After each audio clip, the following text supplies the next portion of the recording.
Hello. Woohoo. Woohoo. Let's check BGN. A little bit right there. Good evening, everyone. Hello, hello. How is everyone? Milliardo's about to join us. Delayed a little bit. I'm talking to fam tonight. But here we are. Here we are. We're gonna talk about relationship stuff. This might feel like the mic. Oh! Does the mic keep peaking? Howdy, howdy, Moist Rat. Hello there, No Dash. And Relaxus, I think is how you say it. Is the mic peaking? It keeps going red. I'm a little concerned. Hello there, auxiliary character. Welcome, everyone. I'm glad we're able to do the stream tonight. I know we meant to do it last weekend, but works out a little better this weekend. So, we're just waiting on Beer Man, and then we'll get started. He was talking to his fam, so I feel like my start time is usually a heads up. I'm going to be going live at some point within the next hour. That's how I feel like it usually goes, but oh well. Oh well, that's how it is sometimes. So yeah, how is everyone tonight? Here, let me see if I can. I need to find the Morrow link, and if I can pin that in chat, that way, if anyone has any more questions, you can post your questions in the Morrows, and that'll be easier to keep track of new questions coming in as we answer more questions. Oh, let me just see if I can.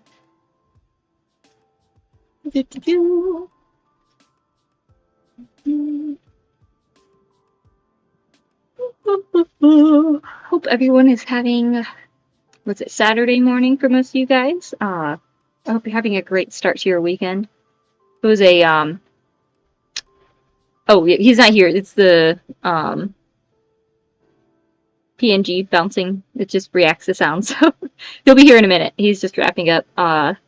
He was talking to his fam, so he'll be here in a second. I just wanted to go ahead and get the stream started. It's morning where I'm at. I'm working on doing paperwork. Good old paperwork. Hope it's going well. Glad I can we can keep you maybe entertained and a little educated while you work on that. We had it was a super busy week. They're just non-stop busy. Busy. So today was recovery day. I had a nice long nap this afternoon, which was great. Hung out, we went to dinner, we found a really nice steak place. Went there, the menu was steak and curry. And that was the menu, just different kinds of steak, and you could get curry if you wanted. So that was a good sign. Steak was excellent. Had this really yummy, almost potato tasting soup with it. And a salad, which was mostly just shredded cabbage, which was pretty good. Put a little kind of soy sauce, almost vinaigrette on it. So we had a lovely dinner, which was very nice. Yesterday was a 3-hour beach day with some other moms, and then walking around a cool, really cool shopping area for the rest of the day. So that was a lot of fun. But yeah, super busy week. Today was whew, just sit around the house today. I think we might go do something fun tomorrow, though. And then there will be a new week. Alright, let's see. I think I wonder if I can, let me see how I pin this. How do I pin it? Here we go. Pin message. Alright. I pinned the link to the Morrows, and so if you have any questions that come up during the stream, put them there, because it will be much easier to keep track, refreshing the Morrows page than trying to scroll through chat if it gets lost. So we already have quite a few questions that we'll start with.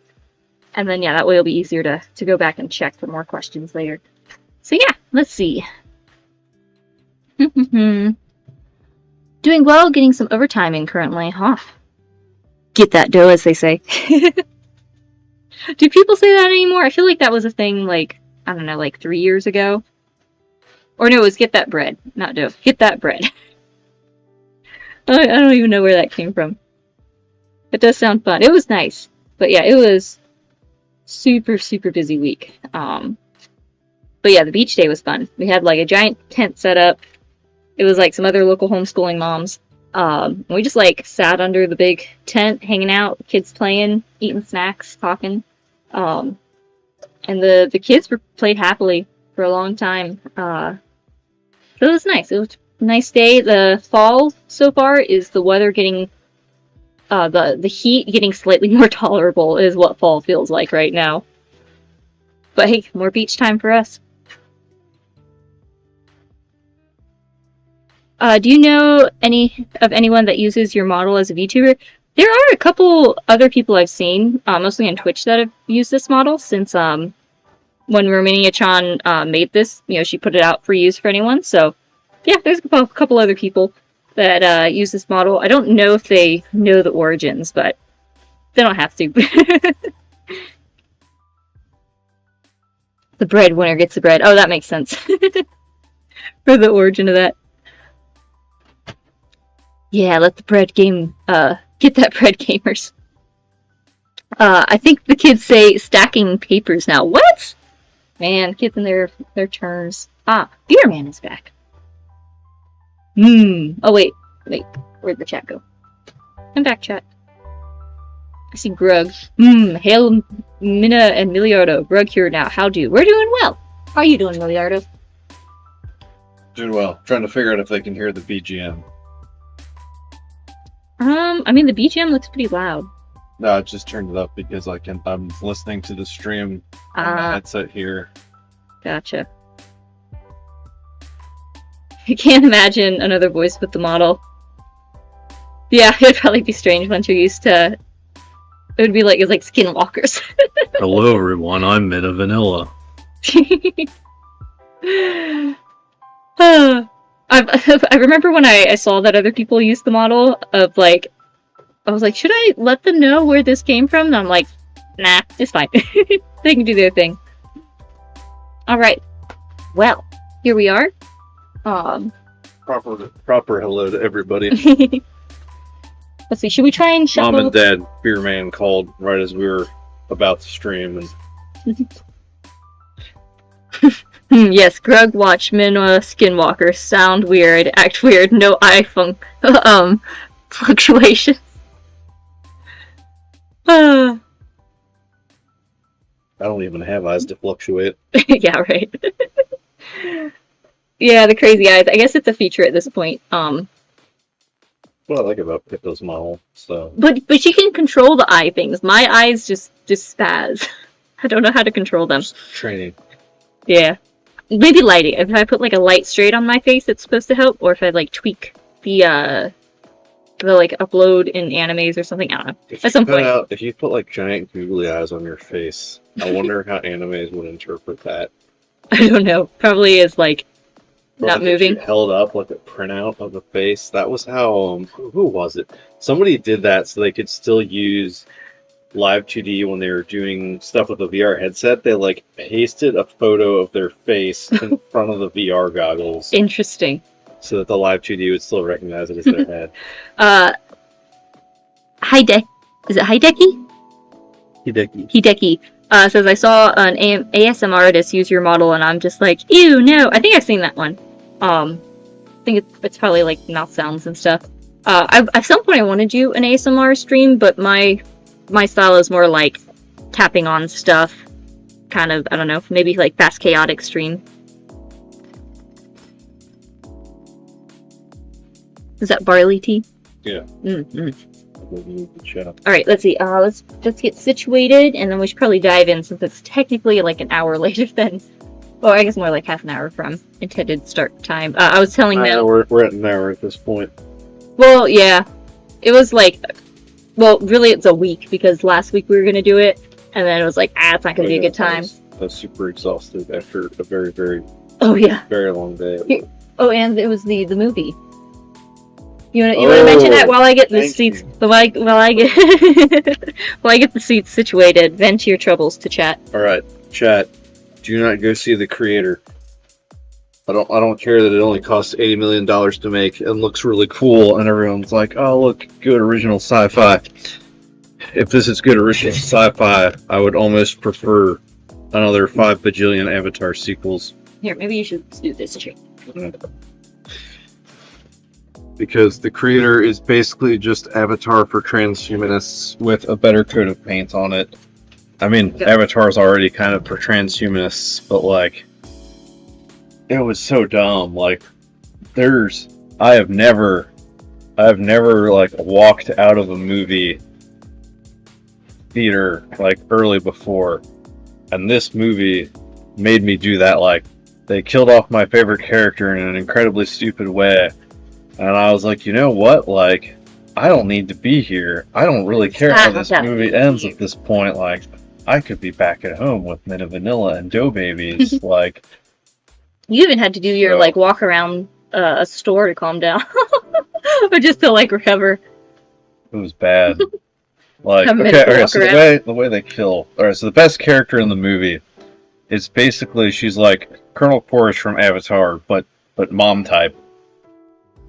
And her motivation was that like both of her sons have been killed in this war with the AI, and like she wanted to end the war and avenge them. So it's like, alright, good motivation, good character.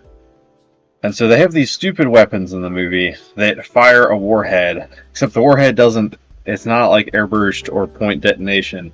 It latches into your armor, waits a hot minute, and then starts a long-ass countdown before finally detonating.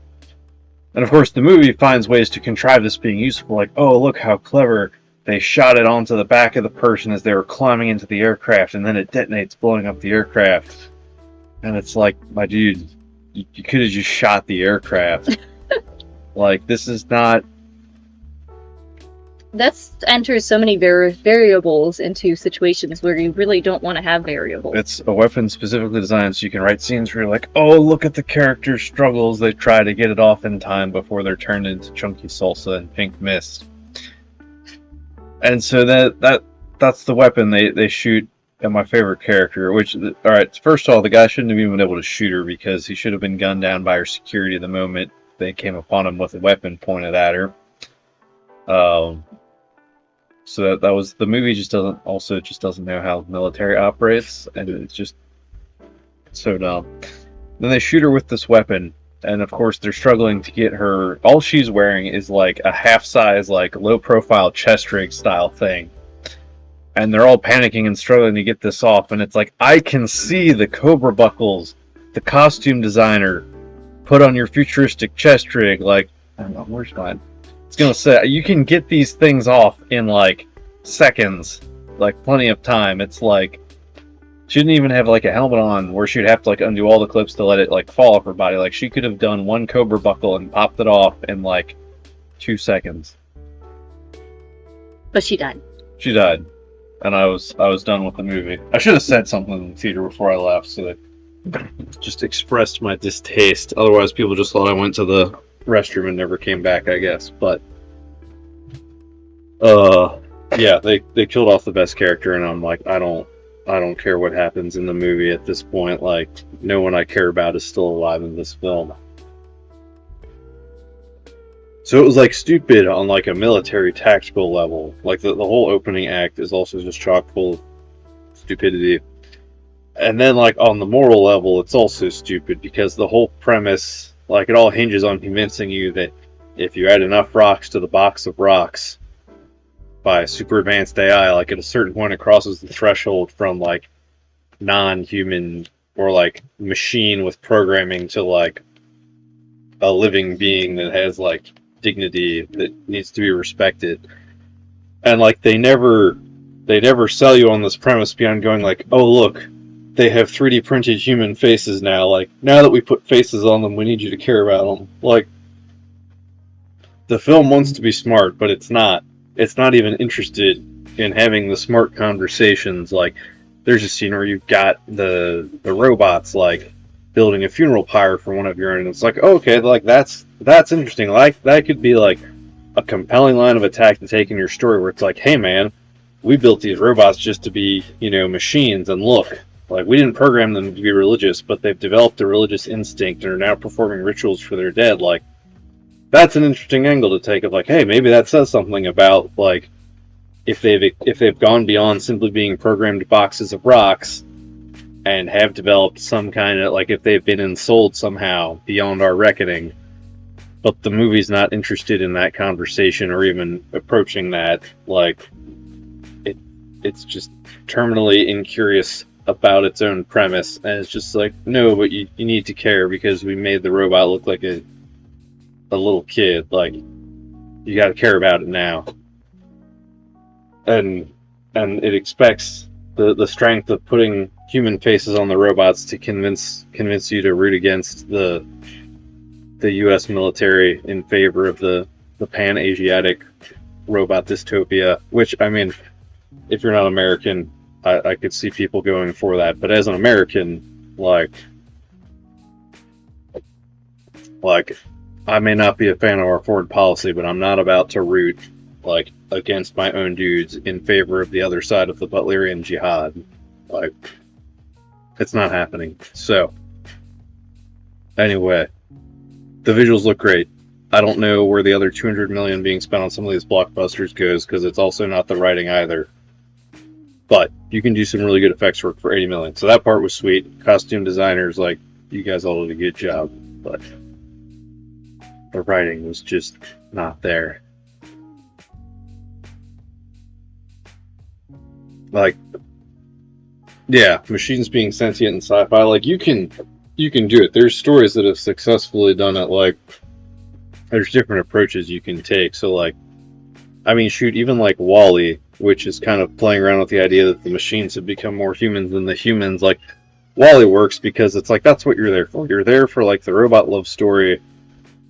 And, like, WALL-E's also just very optimistic and isn't trying to, like, pit man versus machine and make you pick a side. So, like, it's easy to, like, just roll with it, because it's like, that's what you're there for with that movie. And, like, starting to pick it apart, like, wait, are the robots actually in love, or are they just programmed to be that way? Like, if you're asking those questions, like, that's not really the right movie for it.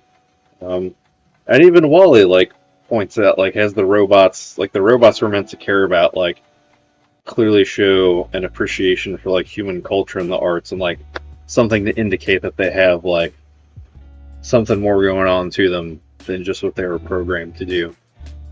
This movie was the creator from Gareth Edwards, who did a Godzilla movie that I thought was okay, and a Star Wars movie that I rather liked, and I guess he needs the corporate reins on him or someone else writing for him to make a good movie. Or like Transformers does it well too, because they just establish right off the bat that the Transformers are not man-made machines, so that's not even a question. And, you know, within the lore, they have their own creator who gives them life, so it's pretty well established there that they're like some kind of machine form of life, or like bionicle. When they're essentially aliens, either actual space aliens or just like not something with any ties to mankind, like, then it's also a lot easier to sell me on the premise of living machines. But like, when they originate as boxes of rocks put together by humans, like, you gotta have something pretty compelling to convince me that adding more rocks to the box of rocks will make it more than just a box of rocks.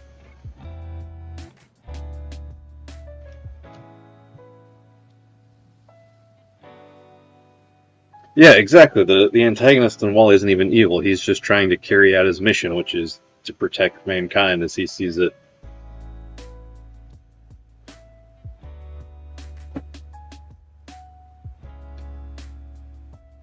But anyway, I'm glad I walked out and didn't waste any more time on it, because I don't think it was going to pull off anything at the end that would make me go, oh, wait, this was all worth it. There was one more twist waiting to be had or something. Like, I wish I had done that when I went to see Batman vs Superman, because I will never get that 4 hours back or however long it was. But it's yeah, the theater's there for you, not you for the theater. So I don't know. It felt kind of cool walking in. It's being like, you don't own me. You work for me. I'm the one that bought a ticket that I now regret. Do whatever I want with that ticket.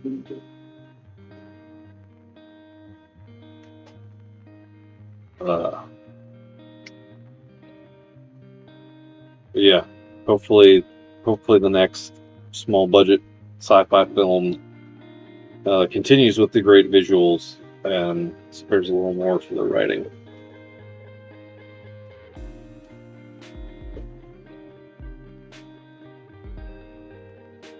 Oh, best bet is 420k. I'm sorry. I bailed. Well, I guess technically Rogue One was the last one I watched, and I liked that one, but I bailed after I saw the reviews for Last Jedi and was like, I'm not touching that.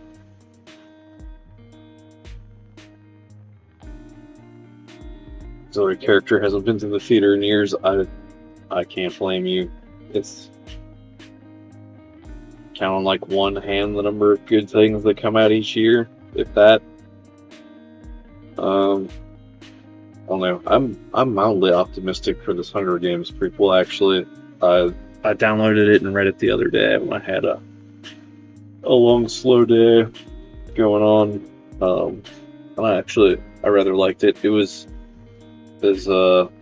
did not have a happy ending, as you might expect from a prequel that's about the evil president from the Hunger Games, but it was good. Kind of like Babby's first tragedy, but like not in a bad way. Like, it's a YA book for a YA audience, and there's a lot worse ways you could be introduced to a tragedy story.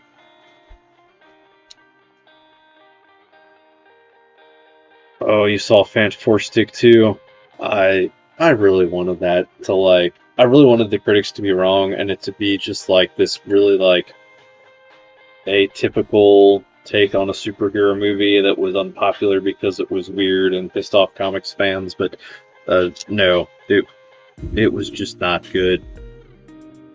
And I don't even think there was like a good director's cut like waiting to be had with it. Ugh. Maverick was great to see in the theaters. I saw that one twice in theaters, and that was good.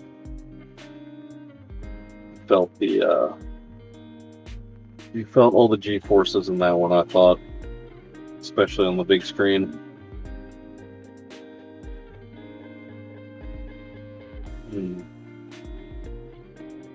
That was a fun summer. Oh, it was great seeing all the fact that they were able to put them up in the F-18s for real was just fantastic. Very cool. And having the camera small enough to fit in it so they could shoot all of the actual reactions to the flying was fantastic. Or just even the CGI stuff. I think the Hornet was CGI, the Tomcat was CGI, not the Hornet. I'm pretty sure the Tomcat was CGI and the 5th gen fighters were CGI, but even just being able to composite those over actual aircraft gave it a really good sense of verisimilitude. Dune did something similar for all the ornithopter shots, which is why they look so great. I don't know if it's all of them, but a lot of the ornithopter shots, especially when they're coming into land, were composited over shots of helicopters so that like the rotor wash effect that you get is real from the helicopters, and then they just composited the ornithopters in over the kilos.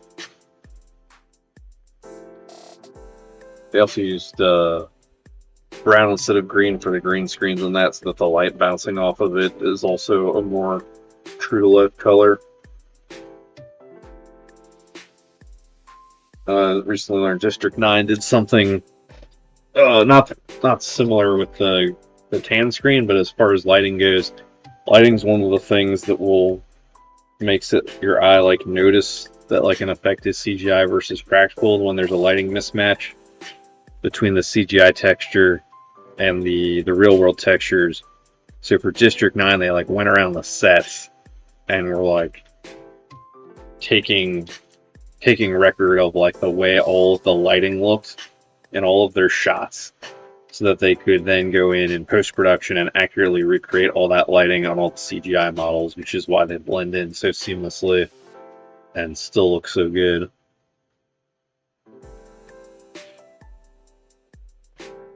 This was supposed to be a relationship advice stream, but you're just getting my rambles on special effects factoids and films for now, because one of the Joe babies woke up, so Minna is not here right now.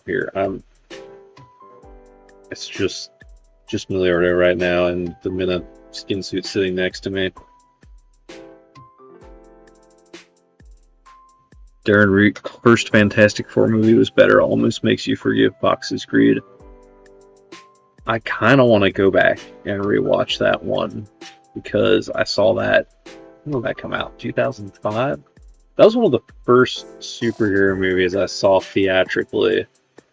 And this was early on too, so there was no, the Marvel movie didn't exist yet. It was just, a bunch of studios with a bunch of rights to like different characters being like, well, Spider-Man and X-Men did all right, so let's see what else we got. So it was kind of nice, and there was no set genre formula yet. Everyone was kind of figuring out what they wanted to do, but the downside is that everyone was figuring out what they wanted to do, and a lot of crappy stuff came out too. But I feel like that one could be worth a rewatch one of these days, to be like, is it better than I remember, or is it just going to look good in comparison to everything that's come out since then?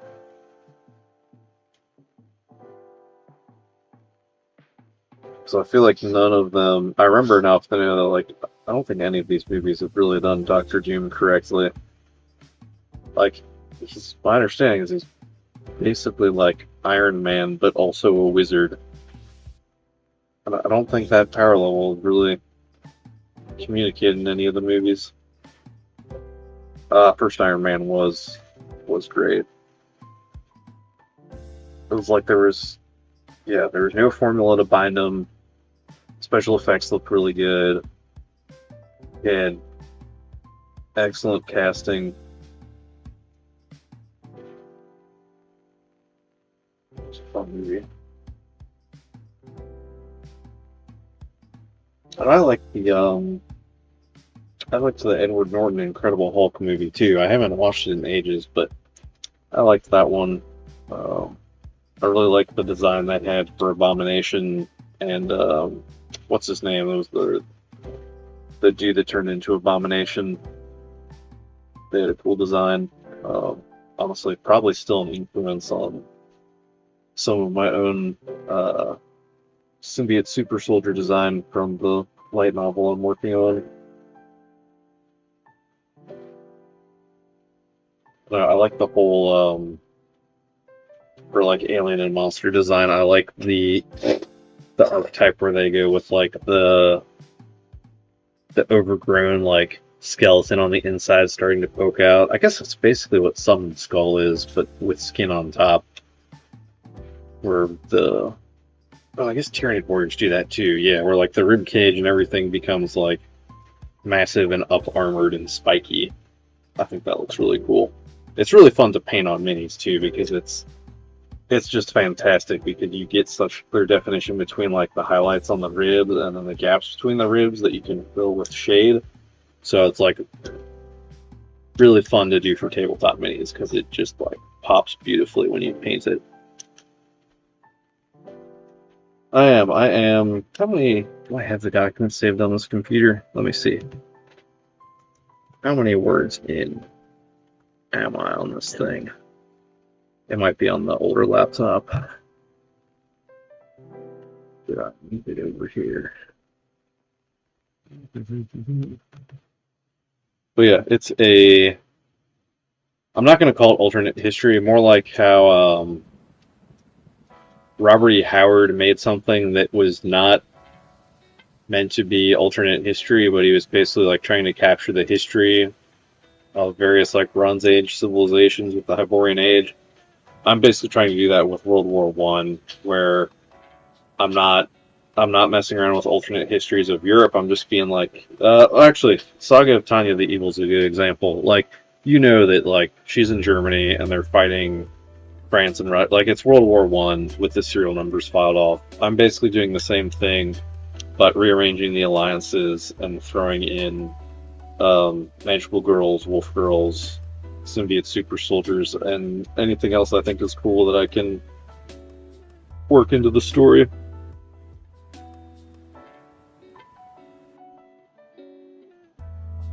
And I've got some amount of words written on it that I think are on my other computer. I want to say I was like 3,000 or 4,000 words in. I had a couple of chapters down, and then we'll alternate between like going back and editing chapters, plus writing new stuff. I have a section where I literally just put like, this is what the characters decide to do, but it's a strategy meeting. I don't know if it actually needs to be a scene, but I was like, I don't want to write this right now, so I'm just going to jump ahead to them doing things and go back in later and write that bit in.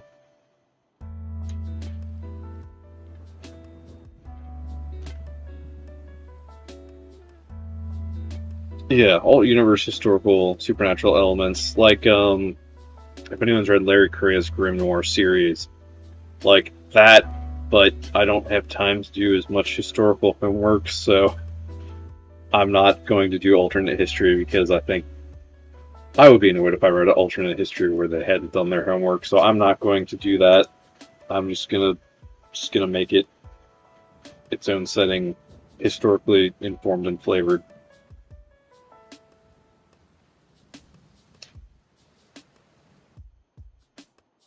So, yeah, I hit a sticking point with it where I wasn't sure how I wanted the next mission/combat sequence to go. Like, I have, for my writing process, this is why I probably couldn't do this like professionally as a full-time thing, because there's writers that are really good at outlining, and they'll just like, they can outline the whole thing and then go in and fill in the outline and write and like grind out the work. And for me, the moment I like set something down to outline, then like the urge to actually write the rest of it is gone. So I basically have to like do the rough draft as my outline and then go back and like edit everything again using the rough draft as the outline. As half the time for like, I like see the scenes that I want to write typically as like AMVs in my head, and then have to figure out how that can all be strung together to actually like what I have to like. I've seen the AMV of the anime of my book. I now have to work backwards through my brain and figure out what the book actually looks like. It's not a great process for steady, consistent output, but it is kind of fun.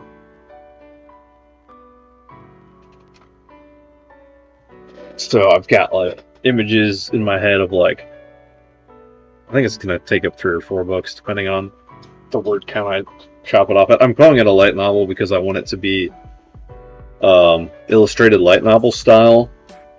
I'm hoping, from what little I've read of light novels, and granted these are English translations, but what I've actually read of the prose in light novels has not been super impressive to me. So even though this would be my debut work with something like a light novel, I've had 1 short story published before. What I'm hoping to bring to the table is like a light novel with a more elevated prose style, which I may just have an advantage of being writing it in English as a native English speaker rather than it being a English translation from Japanese. But I suspect the Japanese prose are also still more like not as fancy as like a novel might be, because I think the whole point is that they're supposed to be kind of like quick, easy to read, slightly disposable entertainment.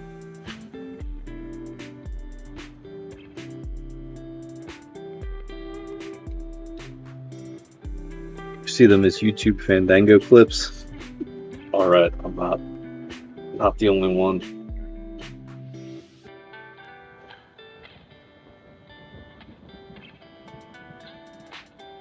But now that I think about it, yeah, it is almost always like anime. I don't think I've ever imagined one of the scenes in it as like what the live action version would look like. But anime's been my Japanese style art. It's been what I've typically tried to draw ever since I was growing up, so that's got a pretty decent bit of territory in my imagination. I should see. The manuscript's not on this computer. I might be able to find some of the artwork. Post that up. I've uploaded some of it under my past life, so to make sure I'm not doxing myself.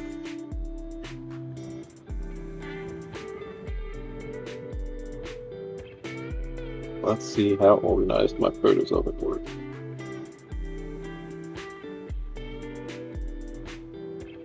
I probably won't do the illustrations myself though, both for time and skill reasons. Might do the rough versions and then send it to somebody to draw and make look nice.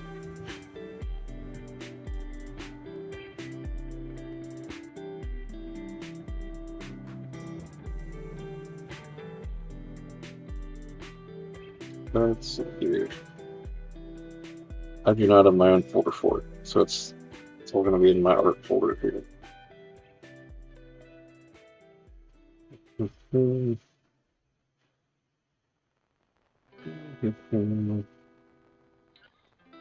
Hopefully I put it in my art folder. Otherwise I'm going to be looking around on the bookshelf for the sketchbooks that it's in. I know I have at least one digital piece. I might have shared that one before. Actually, I'm almost certain I've shared that one before. But people don't like Hollywood doing anime movies. Some things only look good through animation. Yeah, I've actually heard good things about Netflix One Piece, and may end up giving it a shot if I can find a way to avoid having to get Netflix. But that's like an uphill battle, especially something like One Piece that's like thrives in its original medium.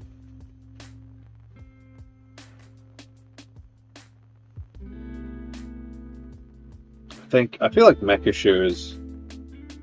seems like the obvious one for live action because they're already trying to go for a more realistic look with real robots.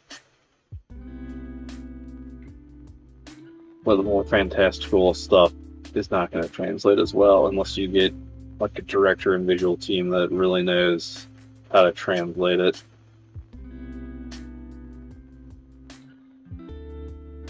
Gotten like what? Speed Racer was good.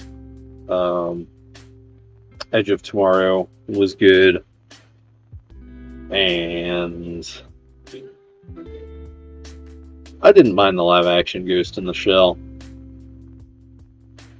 Because like the Mamoru Oshii movie is really good, but it's still like a bit of a departure tonally from the way the comics are, so like live action Ghost in the Shell doesn't need to be like live action of the animated version of Ghost in the Shell.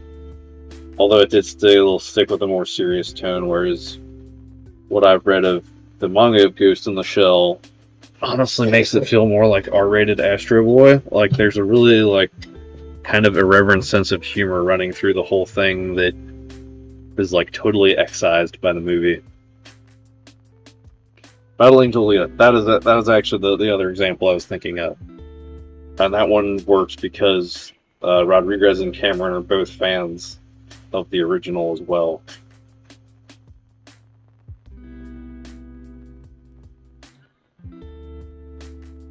And now Disney owns Fox, so we'll probably never get a sequel.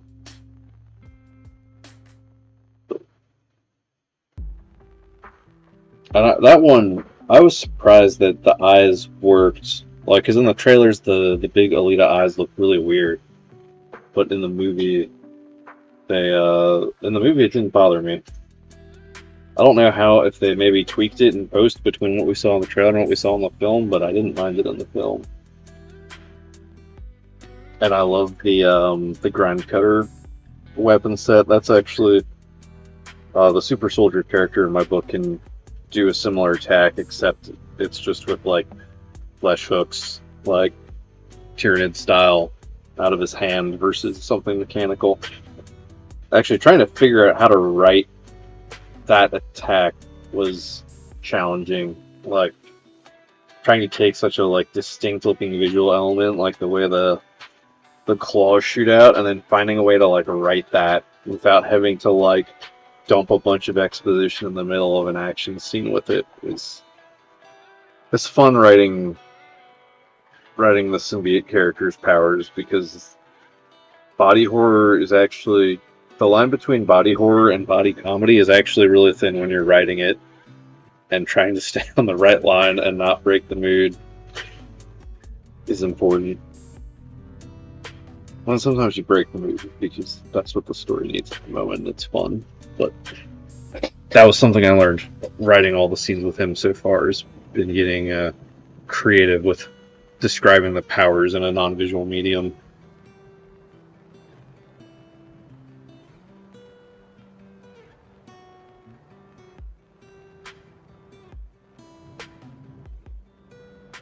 Should at least have a picture of the Wolf Girl art I did.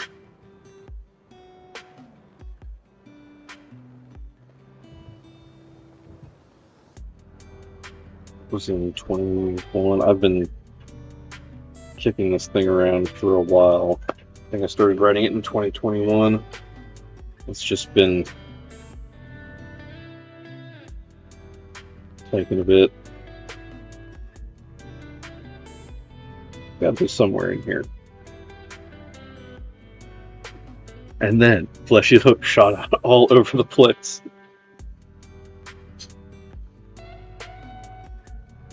Alright. Alright, dear reader. You knew that part of the thing. That's where it was like that.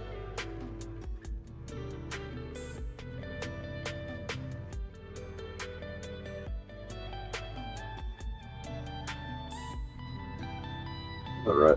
Getting close. Yep, here's when I started doing digital art. This is like my most high effort piece of digital art I've done. Oh wait, okay, here we go. Finding some of the art. I'm just gonna send this to myself on Discord so I can then post it on stream.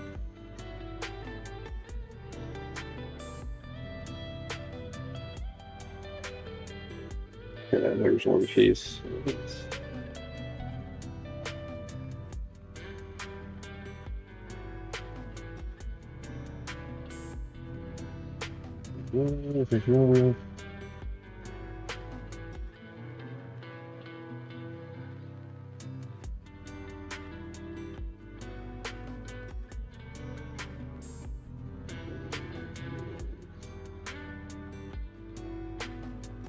We're getting close. I started getting better at digital art, and I was finally like, I'm going to do something without tracing anything.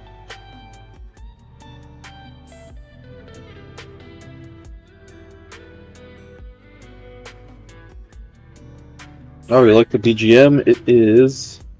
I'll drop a link in the description. It's lo-fi chilled beats, 12 hours of DMCA free and copyrighted music. We'll also find out how true that is after the stream, because I've used stuff, Minna's used stuff that claims to be DMCA free, and then the bots still copy strike. Well, not copy strike, but copyright claim it.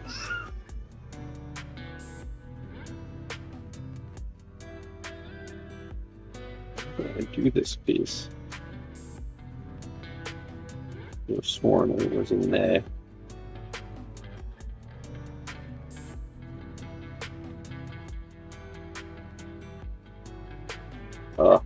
Terrible picture when I had a mustache.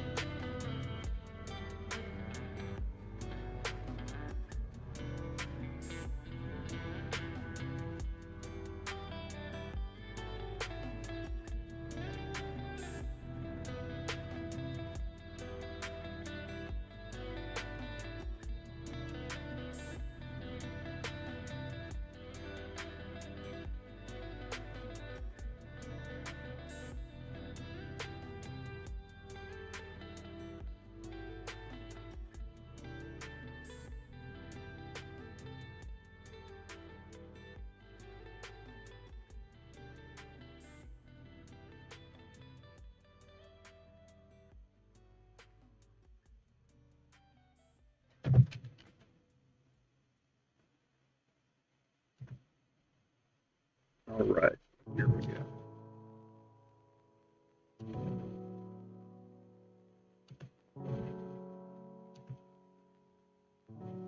And I have to open it in the browser. Let's see if this works.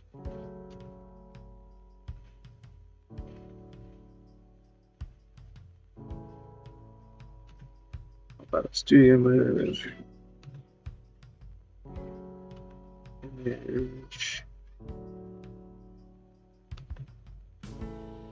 Oh, I do need to download it. All right. Let's get. We'll get this onto the computer.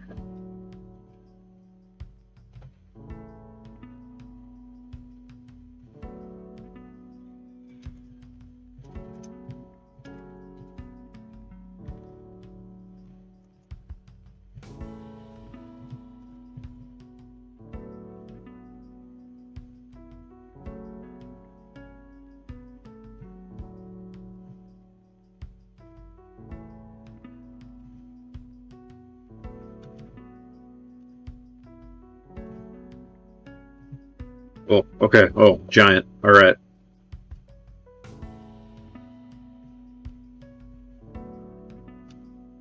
All right, Chad. I'm going to show you my OC. Can't believe I said that. All right, brief tangent here. I hate the term OC because I feel like when you use that, you're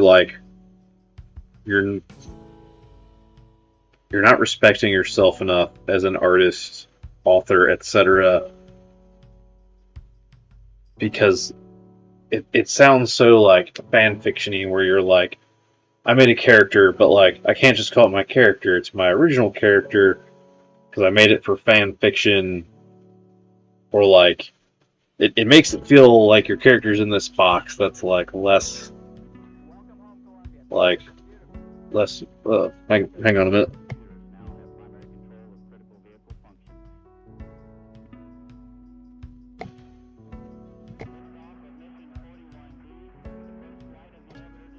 It's like you're putting your character and your stories in this box of like fan fiction adjacent material, and it's like, no, if you're, authors, artists, like, they don't call their characters OCs. Like, they're their characters that they created as a storyteller. So like, if you're a storyteller, visual, textual, etc., like, just call your characters your characters. Like, they deserve it. You deserve it. You deserve it, chat. Alright, well, I hope you guys were all entertained. I'm glad you were here, dear, because poor Baby is not having a good night, so. It's like a new. Wait, hang on. It's a model reveal, so we gotta start with the feet. Oh my goodness. New Minna, everybody. Well, I guess Baby's kind of awake now. There we go. This one, I couldn't find the wolf. I couldn't find the wolf girl art, so you're getting the French magical girl instead. The lights are now dim for Baby, though. This is kind of awake now. So the face. Oh, yeah, the face track. It's not moving. Just staring, Yeah, but it's just kind of a. kind of looking. Let's see. Where were we? Alright. Yeah. And we got the boots. The boots. Although, I mean, shoot, you make this character gray haired, it could be an alt Minna outfit. Then you got some trousers. And what was historically not a very good light machine gun, but it looks so cool with like the Half Moon magazine that I'm just giving it to them, and because this is my version of Europe, the machine gun was actually well designed. I'm not shushing you, I'm just shushing baby. Oh. Alright, God.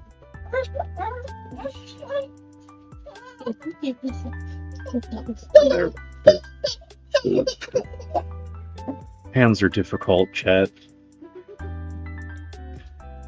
Everyone just wears gloves and mittens. But that's how you know that this is not AI generated, so.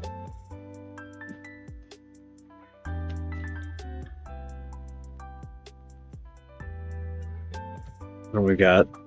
Oh, this was fun to try and draw. It was like the trench coat.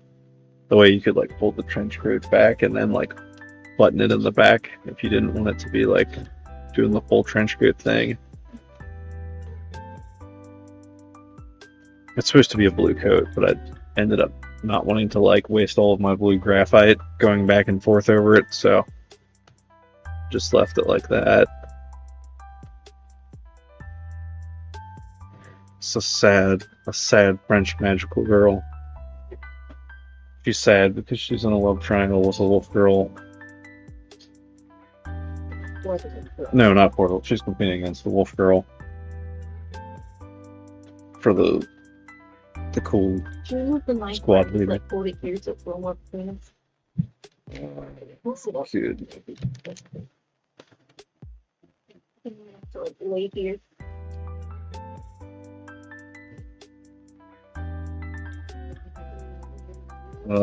Minna wants to know if you guys can hear her from where she's sitting.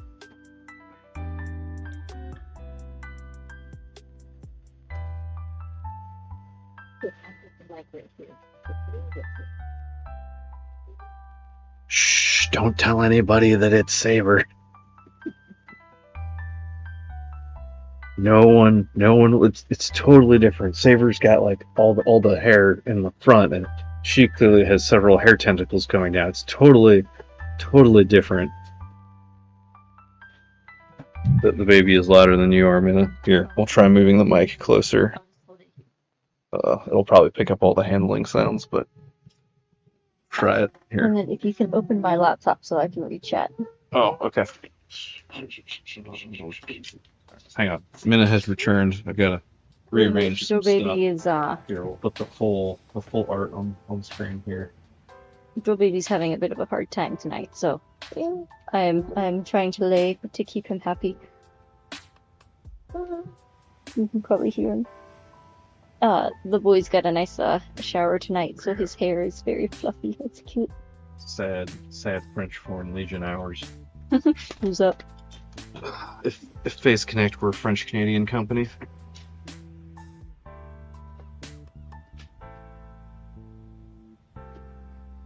Hopefully we can actually start on the questions soon. Glad you got a chance to chat about movies and stories and whatnot. Finally got to go on a real streamer tangent. Good.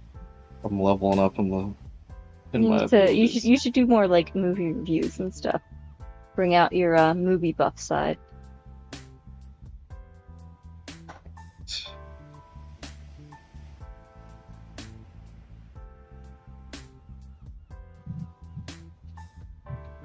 Hard to avoid Saber comparisons every time there's a French braid. See, she's French. She rates those braids. Unlike that up-jumped Brit Artoria.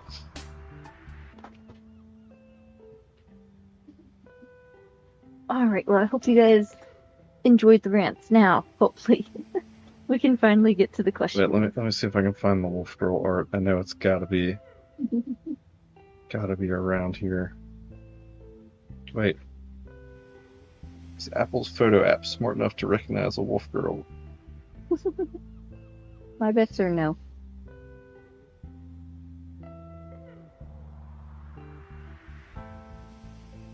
Oh, that was my time-lapse video of it.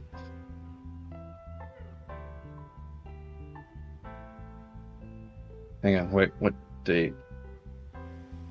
Oh, I did that last year. That's why I wasn't finding it. Date.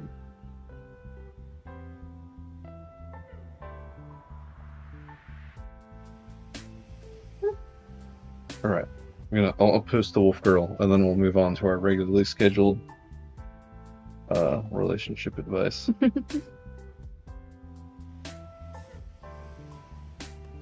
Should we start with because I've seen several questions of like where to meet people. I feel like that's the biggest one that's been asked several different ways. Okay. Are you able to hear both of us now? We've got the mic in a weird spot, but let's see if you can hear both of us, and then I can chat about that while I look for more art. Here.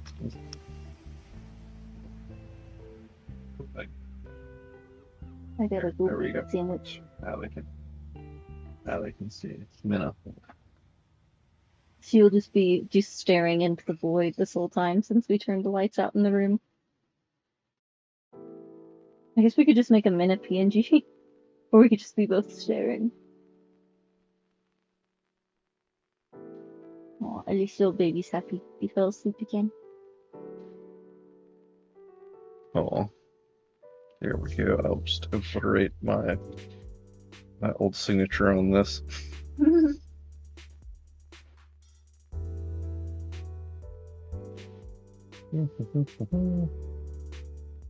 Is chat able to hear us? I'm trying to find where my chat went. It's right There we there. go. Okay, yeah, I see. Okay. They said yes. My model was hilarious while I was gone. Oh, was it It's probably bouncing all over the place, yeah. but it had the Bobby Niku voice.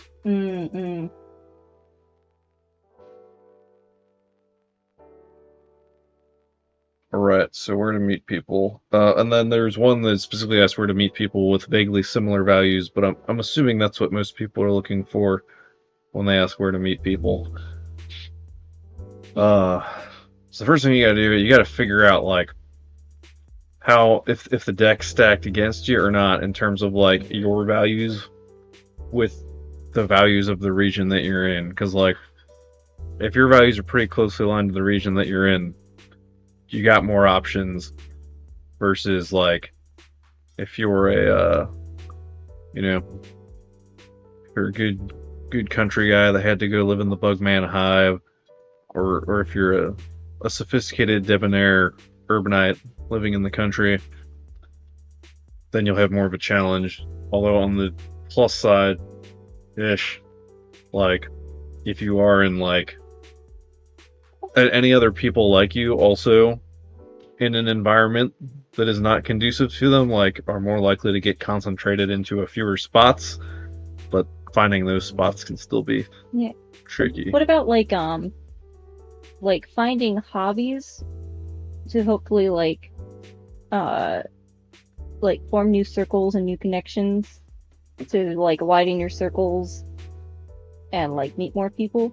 Yeah, so everything, this is not an original idea for me, but everything you do is a filtering activity at some level. Like, even if it's just like, I'm gonna go get groceries at Lowe's Foods today instead of like Food Lion or Publix, like, even just by your simple choice of grocery store, like, you're filtering the people you're going to interact with while you're there. I'm thinking of Lowe's specifically because Lowe's had cute cashiers compared to Publix or Food Lion. So it's a good place to meet somebody. Sort of. Well, okay, wait. No, but so like, you got to take that idea. The one that's the cashier when she's just trying to do her job. Well, you were just telling me about your friend, Okay, where the strategy is to ignore them for 5 months and then talk to them. Okay, here, real quick, I'll tell this story. So in the like mom's group, we were playing this game where we were like throwing a ball around, and on the ball was written random questions, and one of them was like, how'd you meet your spouse and how do you propose? And so this one lady told the story, and it was like her husband like somehow did everything wrong and got the right answer still. Where apparently she was working, she was like young, like 21, and she was working at like a convenience store, just like a 8 a.m. to like 2 p.m. shift or something. And apparently he would come in, I know he would come in multiple times during her shift. And I don't know if it was like once a week or every day or something, but he would just like come in like within like 3 times within her shift and like buy like an energy drink or a little something and not even really talk to her, just kind of like grunt and pay and like leave. And after like months of that, then he just like asked her out, and then she was like, I think she was a little oblivious, and I think she said like, oh yeah, there's like this thing going on downtown, I'm gonna go with some friends or something, or like invited him along, or he like offered to pick her up. And so he picked her up and they went, but he was like super quiet and just kind of like hung around in the back while she like hung out with her friends. And then he was just like, all right, I'm gonna go. If you want to ride, then I'm going now. And she was like, oh, okay. And then like I think more time passed and she was like kind of dating this other guy that was kind of on or off, or she finally like made it public. And then he messaged her on Facebook just like, why are you dating that trash guy? Like he was gone for a while, but he was coming back and he was like, when I come back, I'll take you on a proper date. So I don't know, it was like, it seemed kind of convoluted, but it's just funny that it's like he spent months just like going in during her shift, which is like, could be really creepy. I don't know, there's maybe we can talk about this a second. There was like one thread I saw talking about like it's so risky now to like assume like girls will try and like lay out signals, but then it's tricky on the guy's part to like assume she's laying signals and not just being friendly, because like the worst that can happen is not that she just says no. Like with the climate of our culture, like if you come off as creepy or like read the wrong signal. We're not trying to scare chat. Okay, here, okay. Minna. I know. But... Here's how to actually tell if a girl likes you. That's like a little more cut and dry than just friendly versus not friendly. Is like, because anyone can be friendly. The question is, does she go out of her way to find reasons to be around you? Because that's something you can distinguish from just like, oh, when I bump into her at a social gathering or something, she's like friendly to me. Much different than like, hey, every time we're at the same thing, like she finds a reason to come over to talk to me. That's True. in a much okay, yeah, I guess it's a much more like you can build that data over time way more. Like you can identify, that's way easier to identify than just like, was she, let's say this is someone that you run into several times, either because like you go to the convenience store that she, like if you start with being like, hey, I think she might be interested, how do you test the water to kind of like confirm that? You literally just ask her out. This was the lesson it took me years to learn, where like I wasted so much time trying to be like, all right, I gotta like have the perfect conditions set to ask her out. Like I gotta make sure, like, do I like her? Is she a good match? Does she like me? All right, now let me find a romantic opportunity to ask her out. Like it's not. I was making it super complicated for myself. I didn't need to, like, literally, like, just ask her out. It'll answer all the questions real quick. Because if she's interested in you, she'll say yes, and if she's not, she'll say no. Is there any, like, situation where you should be a little more cautious, like if it's like a friend that you've like developed feelings for over time, or like, and you're like worried? Like I think that's the thing is like, no, because you're at that point, like, you got to choose, like, do you live in silence or do you just say it? Yeah, no, because that was the thing, because that's like what I would wind up. That happens because you like like a lot of us, like, you figure it out pretty early on in a lot of cases, but like, yeah, you gotta, at that point, you either gotta like decide yourself, like, no, this is never gonna happen, and I'll just stay friends, in which case you say nothing, or you're like, I want this to happen, and it's worth, like, now that this is now that I have these feelings, like, the friendship's never going to be the same again anyway. Like, True. don't muck around. Like, don't waste, like, men are very idealistic comparatively to women. Like, How so? men can afford, because we have the resources, like historically, like men can afford to be like idealistic and picky about women in a way that historically women cannot be, because they're like, hey, if I don't secure a man by, XYZ age, like I'm going to be at a huge disadvantage compared to all the other women. So like historically, like psychologically, like men are idealistic about romance and women are opportunistic. So like if you waste time trying to figure out if your friend likes you or not, like if you haven't signaled any interest to her, like, and there's another guy signaling interest, like she's going to be like, there, that's my chance, like I got to take it. So I think that happened to someone I know, like that exact situation. Yeah. Yeah. This happened. It happens. Yeah, I mean, it is. I'm not just making this up. Yeah, no, it's true. Like, yeah, I think a lot of women, like, a guy showing interest, unless you're like already like not interested, like really not interested. If you're neutral and he shows interest, then. And, he, starts kind of pursuing you. A lot of times, like, unless they're really not interested, like, then yeah, like, it's like, as, I feel like women, like, I guess anyone, maybe, I don't know if women in particular, but, like, as you get to know someone or care about someone, the, like, attraction usually increases. Yeah, men have a longer timeline to play on, so that's why we can be pickier in a way that you guys can't. Yeah, makes sense. Like our power level only keeps going up until a certain point. Let me read some of the more like Wait, oh no, like you're talking about meeting people still, right? Yeah. Yeah, there was a couple. I wanted to read a couple of the like particular ways people ask how to meet people. Okay. Let's see. So yeah, this is after you've met somebody. We're getting ahead of ourselves here. Yeah. The actual meeting people part. Someone asked, how do I find a wife who's as terminally online as I am? The last girl I dated, the relationship was fun and exciting for a little while, but we ended up losing interest in each other and drifting apart because we didn't have very much in common. Is this a naive goal in the first place? So, what do you think? I think finding a woman who's as terminally online as you are sounds really cool in theory. In practice, I mean, you're... And how do you define terminally online, too? You know it when you meet it. Like, okay, so for example... I'm not sure if I've really met anyone terminally online. Me. Really? Yes.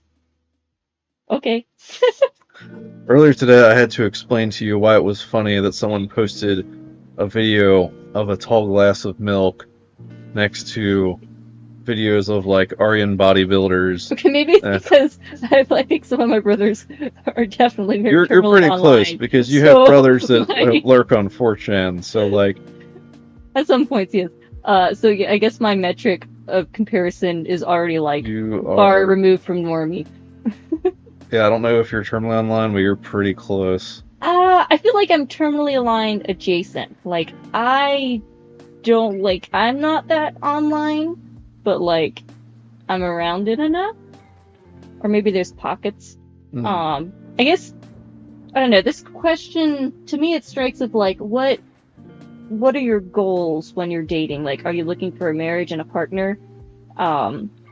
Yes, he's asking how to find a wife. Okay, yeah. So anyway, to answer your question, she probably doesn't have to be as terminally online as you think for you to be able to get along with her. I can think of the one couple we know, another author. You know who I'm talking about? Where it's like his wife is like not really into anything nerdy. You've met him. I have? Yeah. You can mute a second, I can tell you who I'm talking about. I mean, if they're a publicly known author, it's not like we can't say we met them. Josh Aaron. Oh. He's talked about, like, because he's, Star Trek and Gundam and things, like, pretty nerdy, and his wife is, like, much more on the normie scale.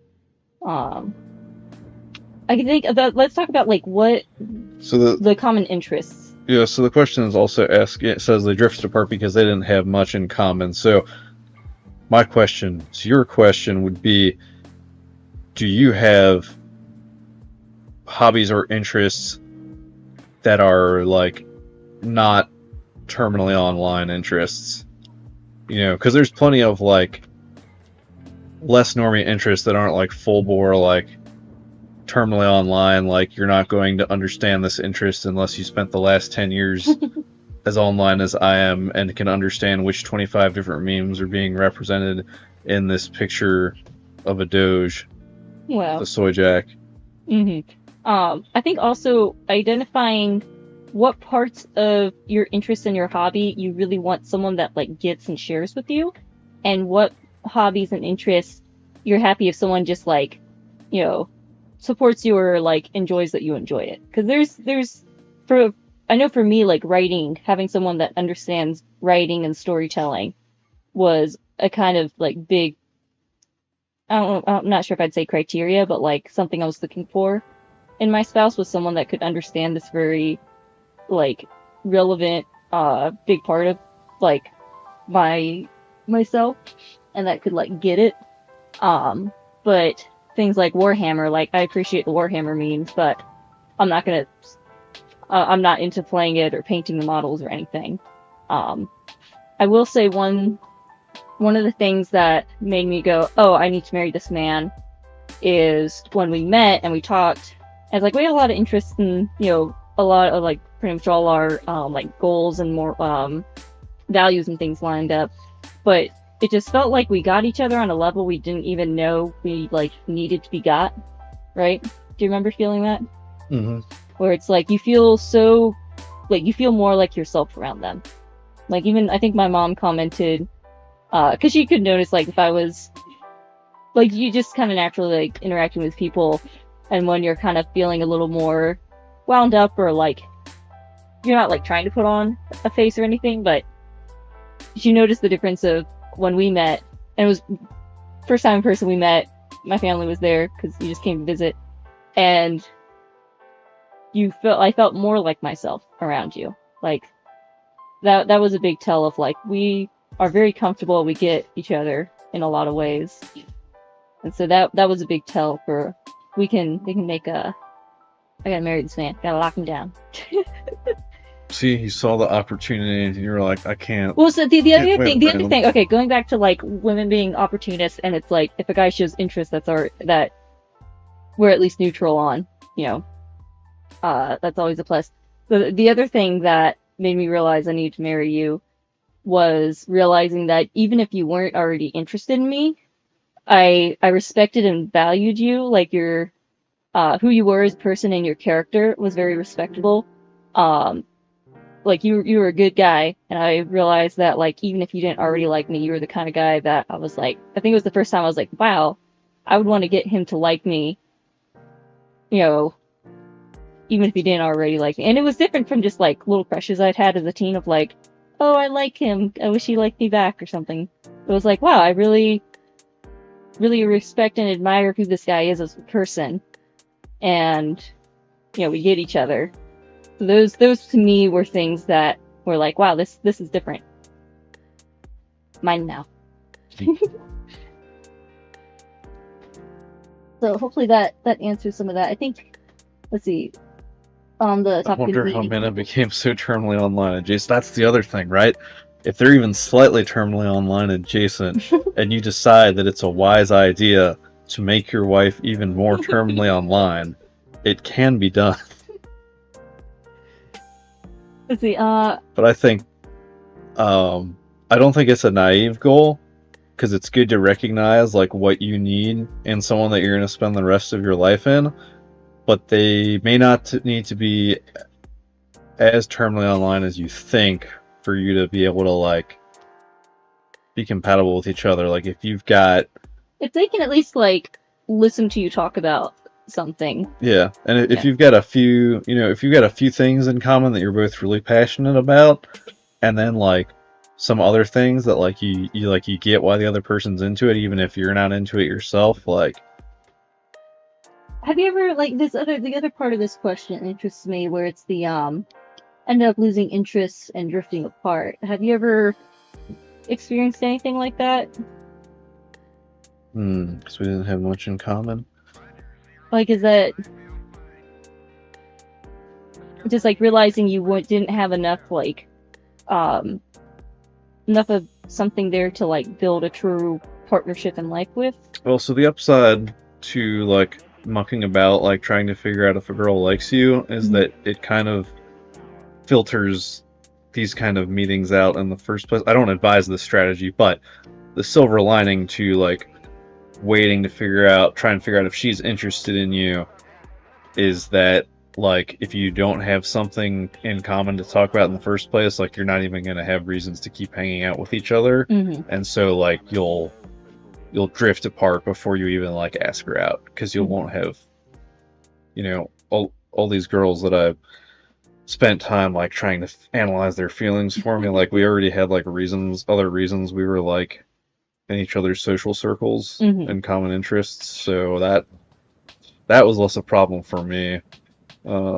There's been like cases where like in hindsight I'm glad that didn't happen, because I can tell like other like shared values not being there that would have caused problems down the road, but the lack of shared interest hasn't been a problem for me specifically. But that's just it was the upside to it. I can't totally call it a suboptimal strategy because it worked out in the end, but like, well, you have to wait for me to be of marrying age. Thank you for saying that on the internet. You're welcome.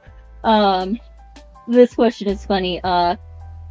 Where do you... Oh, and to be clarified, he didn't know he was waiting for me. He didn't meet me until I was at that point, so it all worked out fine. That's not what the clippers are going to clip, Minna. Okay, anyway. Let's see. Where do you even meet someone of the opposite sex with vaguely similar values as you? If you guys say go out to a bar or something or some similar place, I'm throwing a dead cat through your living room window. I don't know. As long as it's the cat that keeps pooping in my yard, you're welcome to do that. Yeah, that's true. Let's see. This is the question I've been trying to answer from the beginning. I know. Is there any, I don't know, list any other ideas of like, I don't know, is there like a community activity thing you can join? This is the answer I've been trying to drive towards. Okay, go for it. Between all of the tangents. Alright. So like I said at the beginning, first figure out, are you in friendly territory or enemy territory? Because if you're in enemy territory, just accept that like it's going to be harder to find these spots. But once you find them, ideally there'll be a greater concentration of the people that share your values there, because you're all in this together. And if you're in friendly territory, then you have much better odds that like almost anywhere you go can be an like you can ask out the Lowe's cashier, and like you've got decent odds of sharing values if you're in friendly territory. And if you're in enemy territory, do you have the option of getting yourself to friendly territory for your search, either on a temporary or permanent basis? And online, don't underestimate the connections you can make online. I won't tangent into online yet, but I'm getting there. We'll stick with real life space first. Yeah. So right. So if you're still in college, then college is super helpful, especially with the increasing female to male ratio on campuses. If you're not in college, that's the hard part, when people get like they get just in their work circles or home or church or things. The disappearance of like third places is like a real problem that like even for just forming friendships, we all have to deal with nowadays. It's like once you're out of college, it's like we need to bring back community dances, please. It'd be great. Churches can be a good place, and not if you have a wealth of churches in your area, then you can try and figure out which one like all of the people your age go to. If not, grandmas have granddaughters your age. So if you're at the old people parish, like talk to the old people, make friends with them because they may have grandchildren that are in the same boat as you, trying to be like, because it's not just the dudes that have this problem. Like It's very hard getting the good people both together. sexes are having problems where like, Where do we meet? how do we meet each other? Yeah. What about community D&D? Definitely. Yeah. Especially if you can find a good group of people. Game stores do that. Libraries do that. I feel like maybe where I grew up just had a really nice library system, Go but to like the college library, even if you're not enrolled. yes, there was a list of like, this was for women trying to meet men, and it was like a list of 100 different ways to meet a dude, and one of them was literally like pick the spot on campus with kind of like the profession you're hoping your husband has. I think they listed like outside the like medical studies or law building or something, and they're like set up an easel and just do like landscape paintings outside the building containing the men you want. Manifest. Wild Dog says, Minna, share your husband with us. No. You can only have him for stream. What was it? There's another one. I mean, shoot, that would actually still work for dudes, I think. Like, set up outside the building full of women you're interested in, paint some, because you're doing something interesting that like is a little unusual and attracts attention and immediately gives you something to talk about while also showcasing a talent you have. If you're good at painting. Another funny comment I saw was, I kind of like the sound of a terminally online girl that likes the things I like, but it seems like it would be rare for her to also share my core values. How do you find a terminally online girl that's not Manhera? Well, no, it's not that she's not Manhera, but it's that she's not like degenerate. Yeah. Like, this was the problem I kept running into, where it's like it's easy enough to find women that shared like hobbies or interests, because like this was like one of the heydays of like anime conventions, concerts, like going to like large social gatherings based around my interests, and finding women was not the problem. It's like then finding the small Venn diagram of that overlaps with like Catholic, wants to be a mom. Which is why, since that's the thing I should have been putting first to begin with, like church would have been a better place to start than. How do you deal if you like? What do you do, or how do you deal with like, you've got a good parish, you're going to church, you like try and ask a girl out, she says no, or if you date and then break up, it gets awkward. How do you deal with like, what if it doesn't work kind of fears? You just kind of gotta get over it. Like that's just part of the game. Is like, she might say no, and you gotta be outcome independent. Describe your mindset when you're chasing me, because I think like you had. It was basically like, F it, we ball. Like, F it, we ball. I was like, I don't care how this ends. Like, I'm just gonna speak my mind and say what I want. And if she runs away, like, I'm in the middle of training and really busy right now anyway. So. Yeah, I think so when like this topic came up at the end of one of the streams recently, that made me want to do this whole stream, and I was explaining how like women can smell desperation. You don't want to like, you want to show your interest and like pursue her without her feeling pressured in a way that's uncomfortable.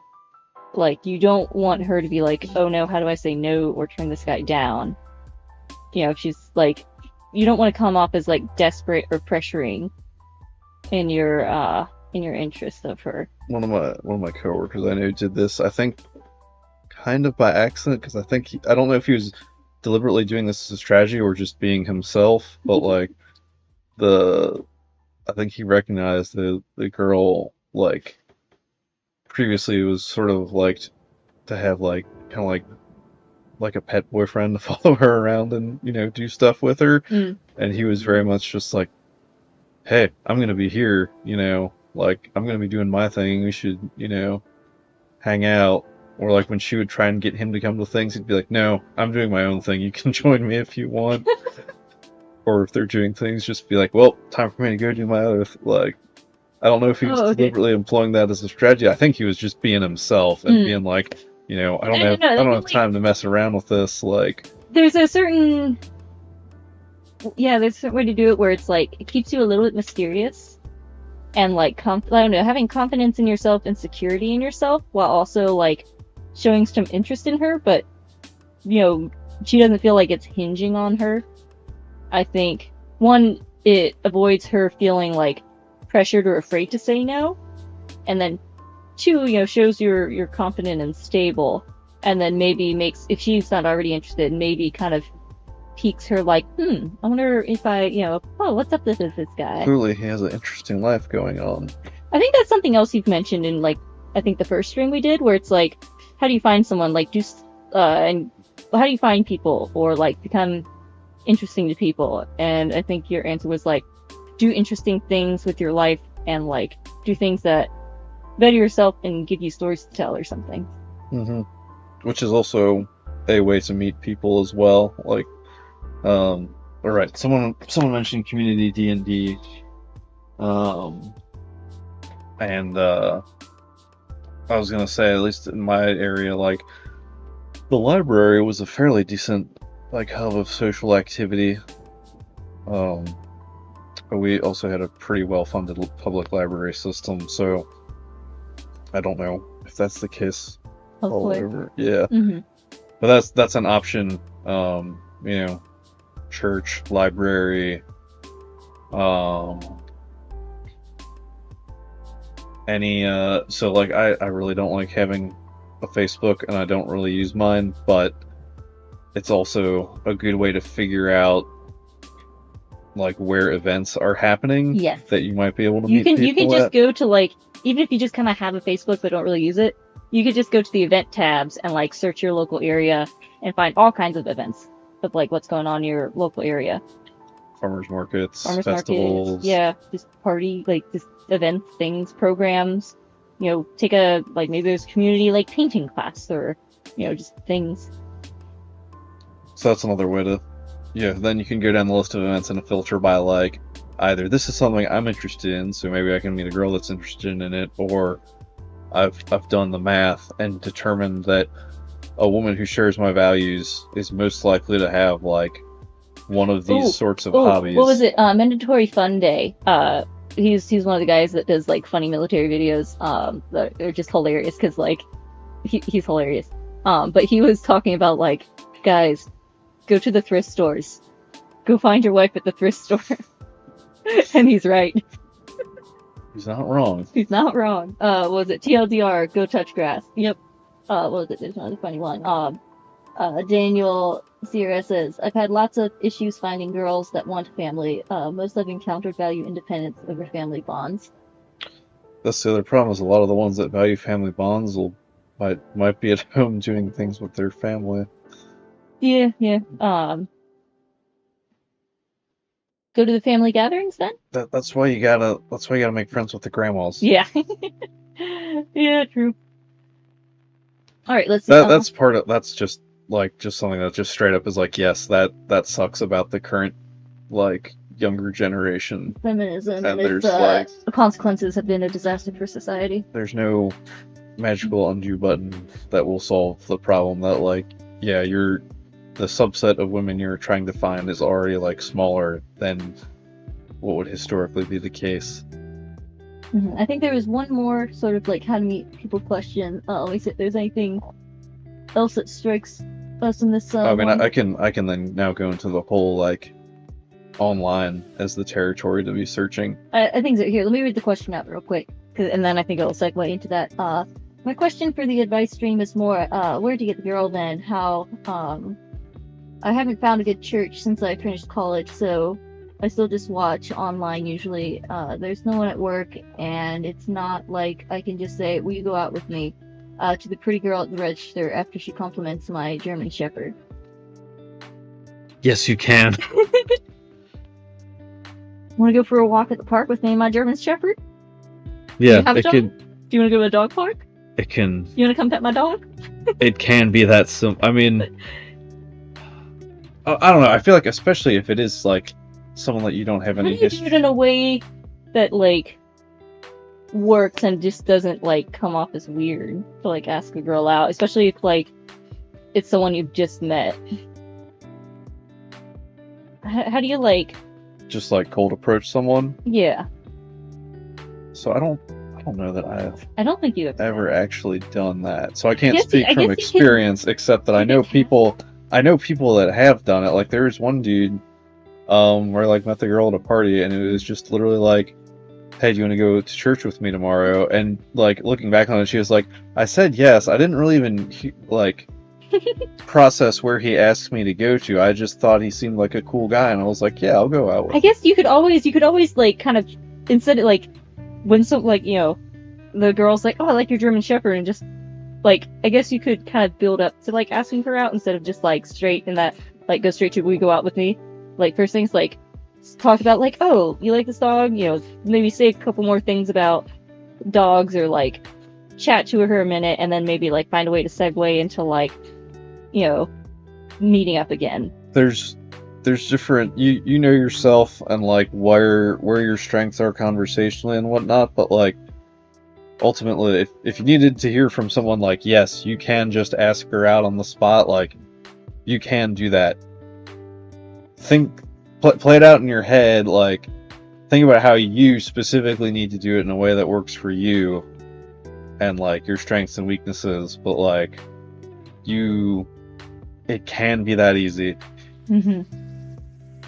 And I feel like if it's a girl to register, like the stakes are also low. Like she'd probably just say no. Like Yeah, I guess I don't know. I always if it's not someone that knows you personally, there's a limit to like how much worse they could do. And I guess I don't know. I guess the worst is like I see people being annoyed of like, oh, leave the girl alone. She's just trying to do her job. But I mean, if you're casual or like not that then there's weird, also a bunch of single girls that registers going like, why will no one ask me? that's kind of true. I did wonder about that when I was younger. I mean, I wasn't gonna date anyone when I was younger because I was like, I'm a teenager. Why would I date anyone? But I was always like, no one ever really pays attention to me, or I've never been asked out or asked for my number. Am I one? And one time I was like talking out loud too. I was like, one, is it because I'm too weird for them, or like there's no like interest? Like I just don't strike their attention. Two, do I scare them off? Am I too weird? Or three, am I like too above their league? They don't think they have a chance. And my cousin who got like asked out and like asked for her number all the time, I think she was like around when I was doing that. I think she got mad at me for some reason. I don't know why. But, all right. Did we? Oh, we wanted to jump into the online. Right. So, and this Okay, is did I finish the question? Let's see. It works. Okay, yeah. Jump into the online thing. okay. So online. So the huge advantage of online is that it's much easier to filter for somebody with your values, and I'm not talking about like actual like purposefully designed dating apps here. I do have friends that have had success with those. I think most of them used like the paid subscription option when they were successful, which is I think a fair strategy, because if you're willing to pay for it, you're probably a little more interested in using it for finding someone like long term than people that just want a free app to hook up on. So paid tiers on dating apps, I've seen it work for some people using like Catholic Match and whatnot, or even just Tinder. Yeah, it was Tinder. Yeah. So that's an option, but that's not what I'm here to talk about. I have no experience with that, just my friend's experience. But anything can be a dating app if you try hard enough. What was it? Within Because an author circle, there was 3 couples that got together. yeah, they had never known each other before, Yeah. right? Like they just met through the. Well, I mean, shoot, even you and I. So like we you were and part I, of those 3 couples within like this like sort of Oh, writing okay. circle. There was 3 couples within like a year. But you and I were introduced by friends that we also both basically befriended online. Mm-hmm. So oh yeah, that's the other thing with online again. Like every person you meet, like even if they're not like a girl or not like the girl for you, like making friends and connections in circles that share your interests and values, like eventually the circles can overlap and like you get introduced to someone that like you would never have met otherwise. Like like I would never have like just bumped into Minna. Like we lived in totally separate states. Like we had no, aside from online, we had no other like connections. Yeah, we knew the same people that we had both respectively met online. Right, because I found John's blog because I followed a link to his blog from another blog where I was reading a review of Hellboy 2: The Golden Army. And then I only met him in person because my other friend, who I met through a college group and we had a shared interest in Warhammer, arranged for me to meet him in person. And then eventually him and his wife introduced us years later. Like that's how... And then on my side, like, I think my brothers... convoluted and unplanned for, like... My brothers our met... introduction was. Or my brothers found John's blog and then enjoyed his books. And then we saw his wife also wrote books. And I loved her books, so I sent her a fan letter, and then we became best friends. And so I was chit-chatting to her, like texting her while you were visiting them.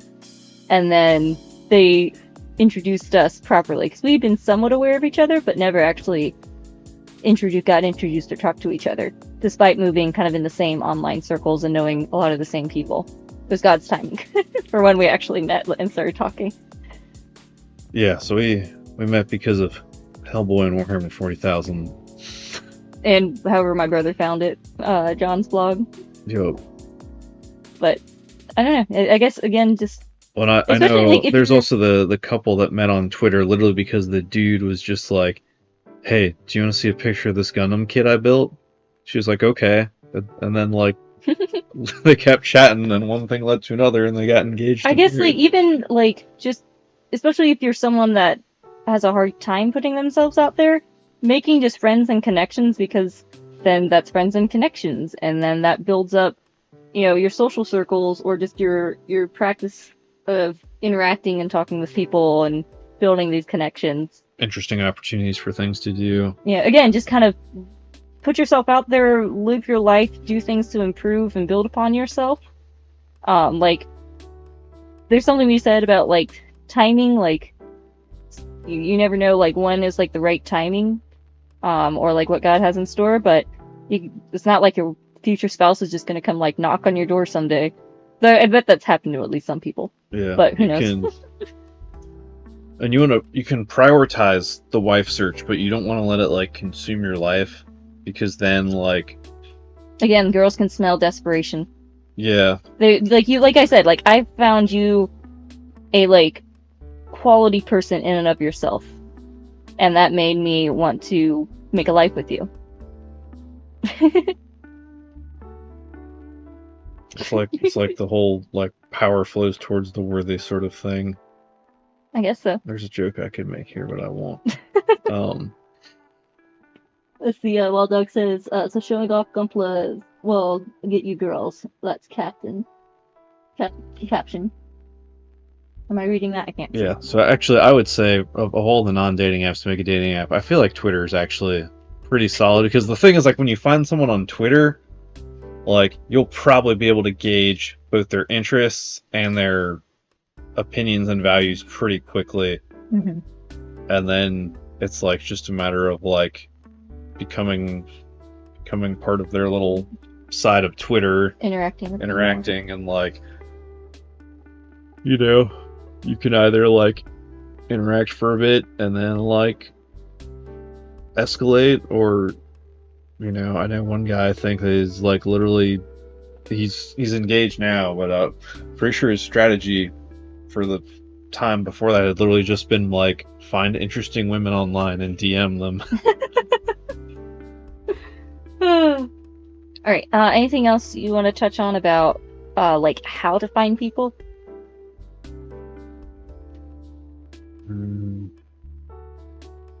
I feel like there's a lot more I could say about finding people online. I mean, I was just touching base to see if, like, you had more to say, or if we wanted to move on to the next question. Oh, no, I mean, this is... The online stuff? Alright, keep it rolling. Thing, right, so... Alright, get chat. Any questions particularly about meeting people online? So I feel like Twitter's also the easiest because you don't need a Twitter account. Well, I don't know, they're changing that now. But like, Twitter's one of those places where, like, on Facebook, it's like most people, if they're smart, have it set to friends only, and so like, you could probably use some Facebook groups, but like, Yeah, especially if there's like some sort of like, I don't know. Facebook groups are an option. I wouldn't try it because I think Twitter's 140 character limit is actually a reason why the site is good, whereas Facebook, you just get like walls and walls of I text. don't get that your aversion to the walls of text. I don't want to read it. There's no paragraph breaks or indentation or anything. A lot of Like, people put Twitter paragraphs. forces people to refine their thoughts to like the most essential element. It makes you Or you get Twitter long. better. You can Or get that. some people are able to make really long Twitter posts. Yeah, but they've already been trained by Twitter to like think succinctly and speak succinctly. But, so I mean, well, yeah. So if you had a hypothetical single Milliardo trying to like navigate today's dating world, like, I feel like I'd probably put at least equal effort in my case to like online as in real life, if not more, because Especially if you like, can find the circles online that hold a lot of hold the same like the people have a lot of the same values you have. yeah. And I mean, shoot, you will literally find women on Twitter that are like, I want to be a housewife. Where am I going to find a man? Yeah. I think I've tried to set a couple of my friends up with. I have tried, I feel like so many times to be the matchmaker and set people up, and it just hasn't worked. Point is, they're still single. The women are still available. Yeah.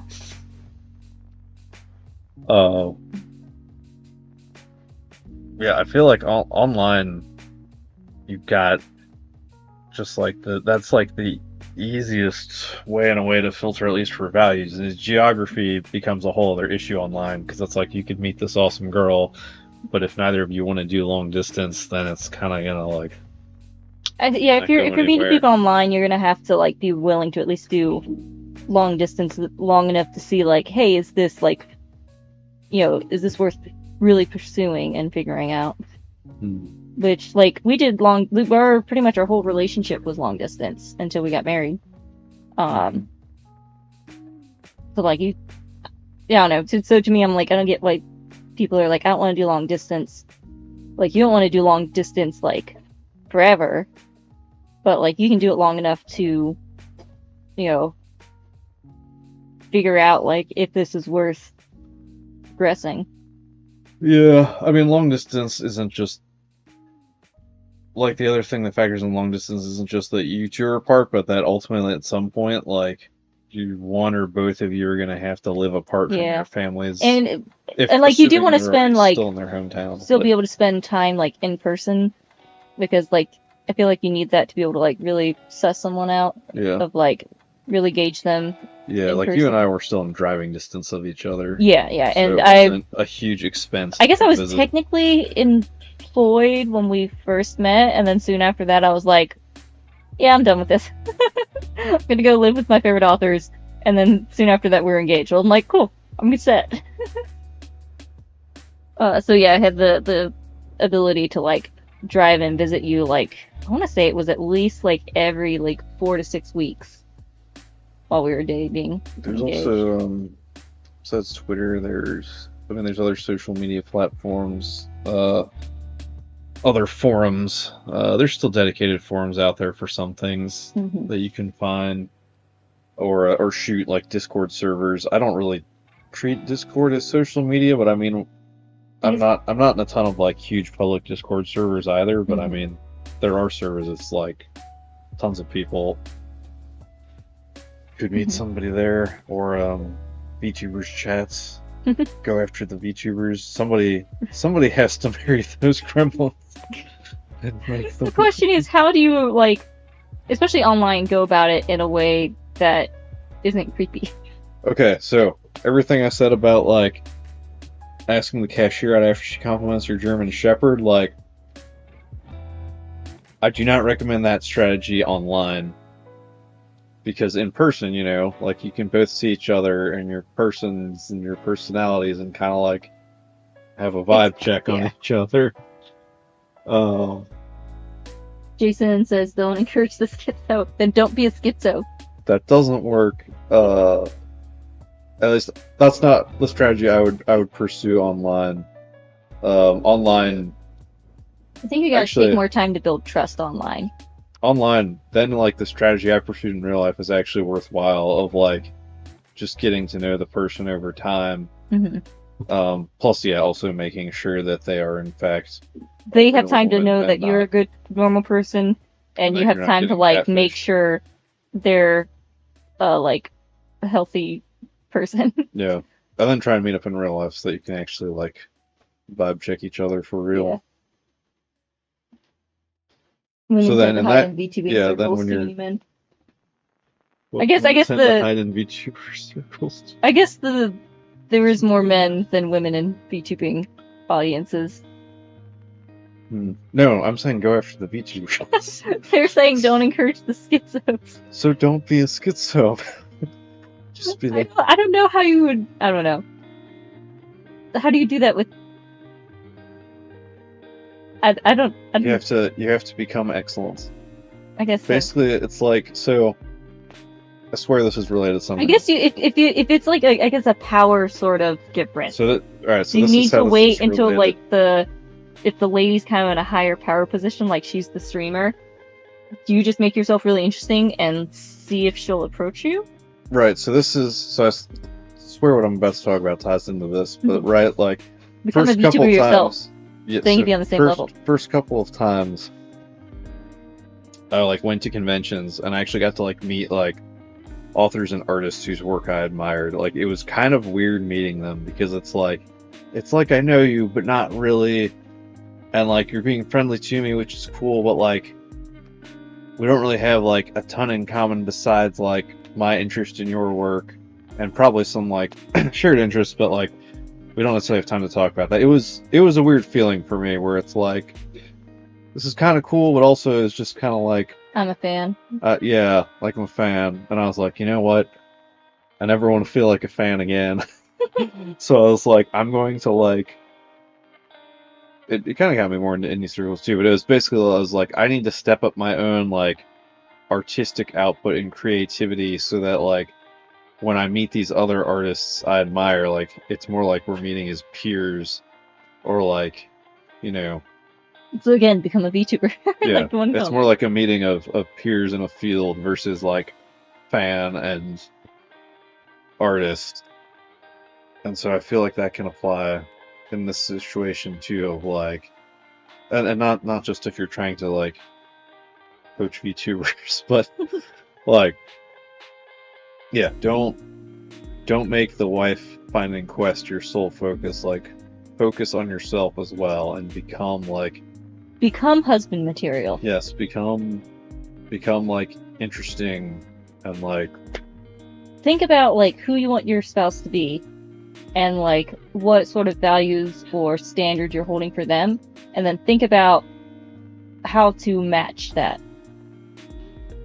Because like if you're trying to find someone on that sort of value level, you need to make sure you can raise yourself to that value level as far as like what your goals and your values are, and you know, especially if you're trying to form a family and all that kind of stuff. All right, should we get? And then the other thing is when you're that goes with that as far as like the actual like talking and interaction, especially interacting online where it's like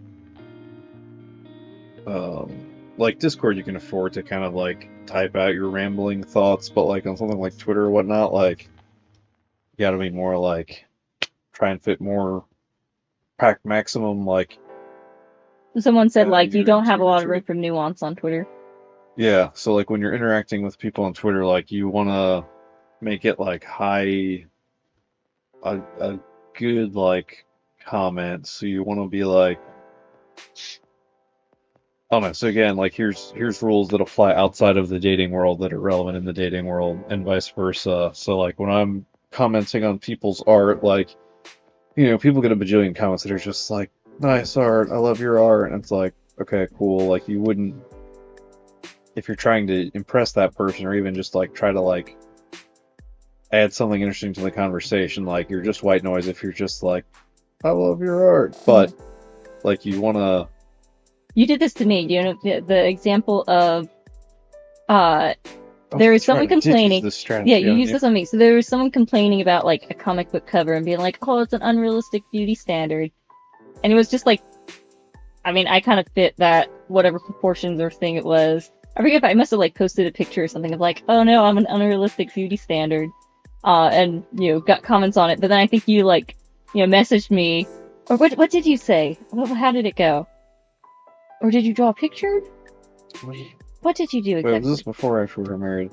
This was before we met in person. We had like been casually talking back and forth because we gotten introduced, and like, or I know you like read something on my blog and then messaged me to like mention something you had read on my blog to open a conversation.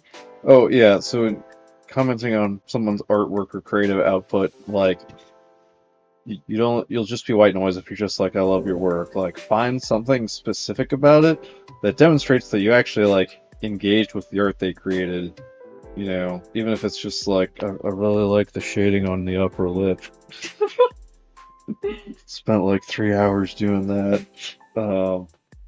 You know, something, because like that's what, as an artist, like that's what I like to hear. Like when people like my stuff, it's like, okay, like comments are like what artists on If you see someone with a similar interest, like do things that show you've got a similar interest, I guess.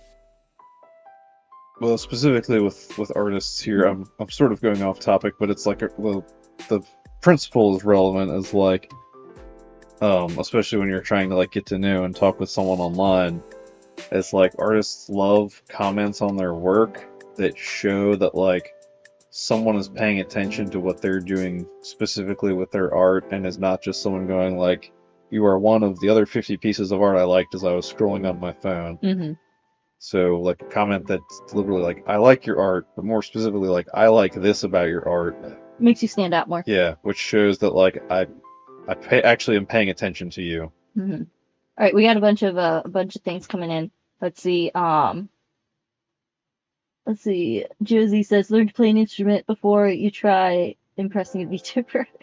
Let's see. There's some other good ones. Ask the YouTuber out midstream. Worst you can do is say no, right? That's a joke. Don't do that. Let's see. Become wild dog. Doge says, become the best version of yourself to get the partner of yourself. Work on small things to improve yourself. Pretty good. Let's see. Jason says, any advice you have for women about being wantable? Don't too many just rely on the I'm a woman aspect. I think I've seen memes of that where it's like women have these high standards. That's like, what do you bring to the table? I don't know. This stream is. I feel like this stream's topic's more like pointed to the men. Advice for women about being wantable.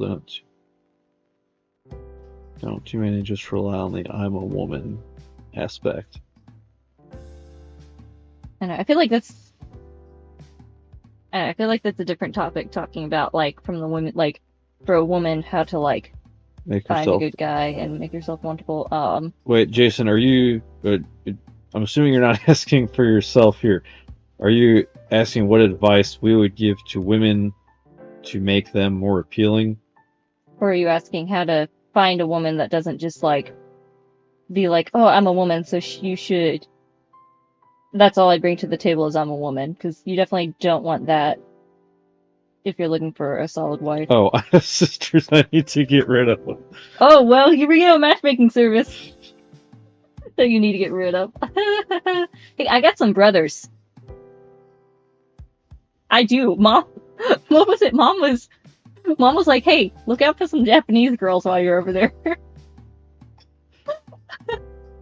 So, I mean, I don't know. Let me know. I got some brothers, that's all I'm saying. Unrealistic body proportions, men as a comic book bombshell confirmed. She would have made a much better Faye Valentine in live action Cowboy Bebop, I can say that. I forget. Oh gosh, I'd have to go. I'm sure I took a screenshot. I forget exactly what you said, but it was like I had made a joke about like because it was just someone being salty about an attractive-looking woman in good shape on a like comic book cover. Also, speaking of comic book covers, like it's a cartoon. Why, like we don't gotta be concerned that they exactly match normal people. That's why they're a cartoon. Anyway, but gosh, I can't remember what you did. But you had like messaged me. Like, you hadn't just commented. You had like messaged me something in relation to that that was clever or something like that. I'd have to go back and find it. You look for opportunities. Let's see, when you were talking to me online, what strategies or like what ways did you like interact or talk with me to like build up our like like. So I had the advantage that I was already in your DMs, Well, yeah, and we'd already kind of like so it wasn't as much. we'd been introduced by friends, so there was a certain amount of like, okay, this guy's, you know, not a total stranger that I have no idea if he's like can be trusted or not. Yeah. Like we came on good recommendation to each other.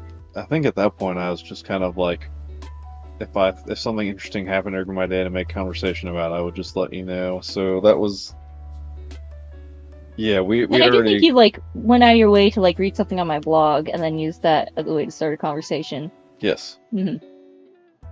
Or things where it's like, oh, you could just comment, or you could bring it to the DMs on like something I posted, like that one like That's true. example I gave. But I was already there because friends had introduced us. But I mean, it could. I mean, if someone on Twitter's got DMs open, like. Yeah. Anyways. Yeah. Let's see. Online has its own set of difficulties because you're not talking face to face, and so it's like, and different people from different ages and different parts of the internet have like, we all wind up on someplace like Twitter, and we all have like different ideas of etiquette from like back when the internet was a wild, untamed jungle. Here's another one. I still remember when they were called PMs for private messages. Yep. We still use that on Facebook sometimes. PM. Most people on Facebook say PM. Oh, okay. I'm glad the spirit of Envision Free was still alive. Here's another question. Side note, I'll admit that there's a VTuber that I'm kind of smitten with that you guys might be somewhat familiar with, but I don't see any realistic route to talking to her as more than a fan. Also, I've, Felix/PewDiePie and Ken from Cinnamon Toast Ken, both of them who were like in the early days of YouTube, met their wives because their wives had like messaged them something about their video and they started talking, and now, you know, they're both married to them. But then like Ken in particular talks about like nowadays that's much harder just because of like kind of how things are online. Like there's much more like people much feel that power imbalance a lot more, and people are like a lot more cautious of like grooming or like sketchy things going on between like power imbalances, things like that. So I think that's like, you gotta be careful. Yeah, that's harder, especially specifically in like if your interests bring you into the realm of online artists and entertainers. They're still not I mean, with that, I think you like to search around in those circles. Like, if that's even something you want to do, like you definitely have to like become some kind of don't make that creator like in your own right. Yeah. But the like the follower count thing, I won't say names or anything here, but like the follower count thing can work in weird ways sometimes, because like just by like some of my online associations, I've like wound up getting to like chat with and work with people like way beyond like who I ever thought I would get to interact with. You know, with me having my like, I guess it comes back to again like try and make yourself an interesting, like don't make just chasing especially one person your end goal, but like do things to build yourself up to like become someone worthy of note, like that might be more noticeable. Yeah. So I feel like I didn't want to say like worthy of notice. I feel like that's not the like. No, but since we're specifically talking about online, which is a good place to meet terminally online people, like yeah, if you want to stand out online, then you know, being some kind of online persona yourself is helpful in that regard, be Yeah. it artist, author, blogger, or someone that just does really good threads about the shift from aristocratic forms of warfare to essentially peasant warfare. Mhm. This is the second time I've seen someone be like, arranged marriages. I think, gosh, arranged marriages would be hard to make work in our society because we've been so far removed from, like, what love actually is, that it would be hard because then people don't have a good understanding or practice of, like, how do you make the choice to love someone every day instead of just relying on, like, whether you feel like you like them or not. Like, to make a marriage work, even, from someone that's like, oh, I like and I pick you, you're gonna be my person, you have to make that choice every day of what the definition is, willing the good of the other for the other. So you put them above yourself and, like, make sure they are taken care of and they are, like, what is good for them, you're making sure happens for them. And you're not expecting anything in return. But in a good marriage, the other person is doing the exact same for you. So it's that complete self-giving of yourself. A mutual self-giving and love in an action that makes a strong team and partnership in marriage.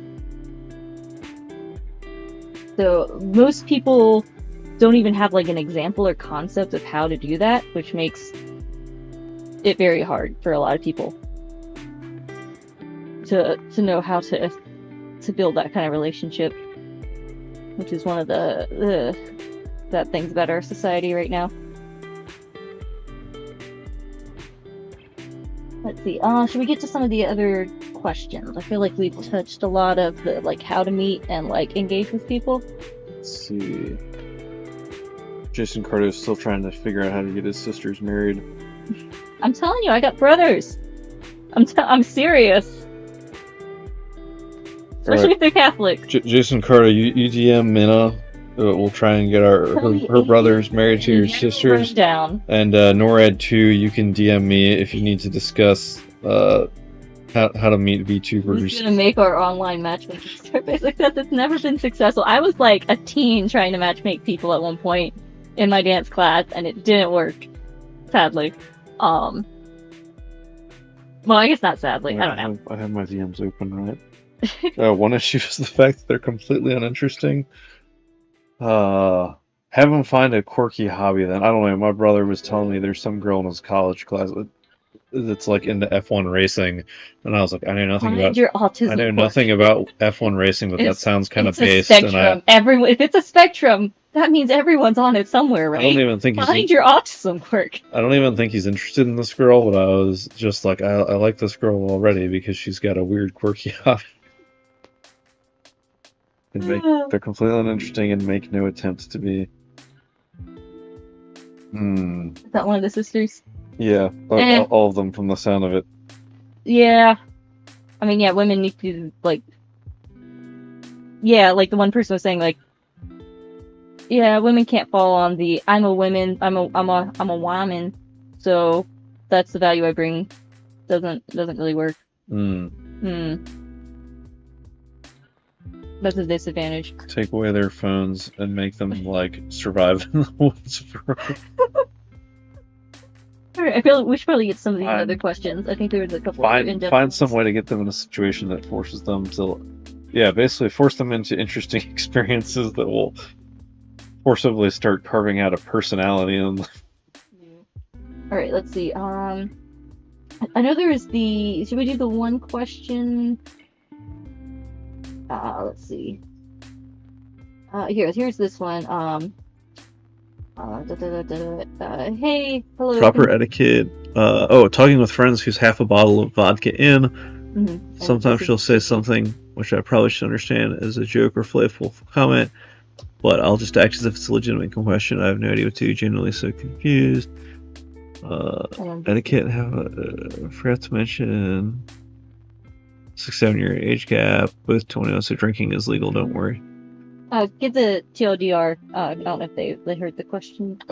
Basically, proper etiquette when you are talking with someone who's sloshed, and like whether or not to take what they say at face value. I have some experience with this. Oh, really? Yeah, as like the only super one at certain events, talking with everyone else who are like, I don't know how many Coors Lights deep. Mm-hmm. Let me gather my thoughts on this for a moment. Yeah, let me check. Here, wait. Because we're changing topics, also I can reveal one of the other pieces of art that I found while I think about the. Their entire personality is "I'm a pretty woman." Yeah, I think some self-improvement probably there, because what was it? Well, I do one thing I liked about you when we were talking before we met and got together was talking about you were saying women are shapeshifters. We go through all these changes through our life. It's our superpower. And to me, especially after having kids, you change a lot, and sometimes that can be hard. A lot of people struggle with that. Is there's once you become a mom, and there's it's hard to just in general take care of yourself and make sure you're fed and washed, and it's especially with young kids and harder to try and keep yourself in I don't know, I don't it doesn't make sense to try and be how you are as a super young person through all your life, especially once you've got a person. It makes sense to be when you're on the lookout for someone, and I think on both sides, men and women, you're trying to put out your best, your best looks, your best parts of yourself. You're not keeping up with the family yet, so you have more time to kind of present yourself. And then once you found someone, it's locked down, we're gonna make a life together. We love each other. We're choosing each other. We know each other deeper and deeper every day, every year. We grow together. We change together. You don't need to be chasing what you were in your, earlier years. So you definitely need more to build on than I'm pretty right now.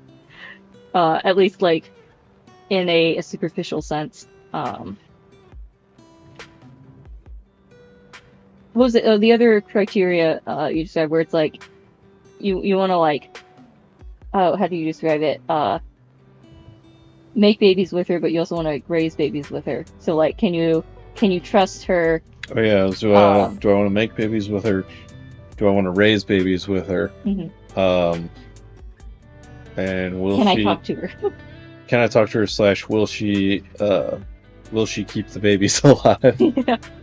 Because that was something I feel like it gets overlooked, or maybe more women need to hear from their spouses, because it might be something that the spouses take for granted or don't think about verbalizing. Of I asked you what things do you appreciate about me or love about me, and you mentioned you can trust me with taking care of the kids, taking care of the house, handling money, Yeah, it'd be I spent X dollars on, a bunch of frozen chickens and stuff. Oh, yeah. Just yep, I trust that was the right decision. And I trust you on, I got more gear.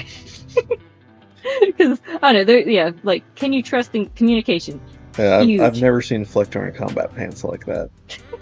Hey, I got tiger stripe shorts now, so those are more just kind of cool, though.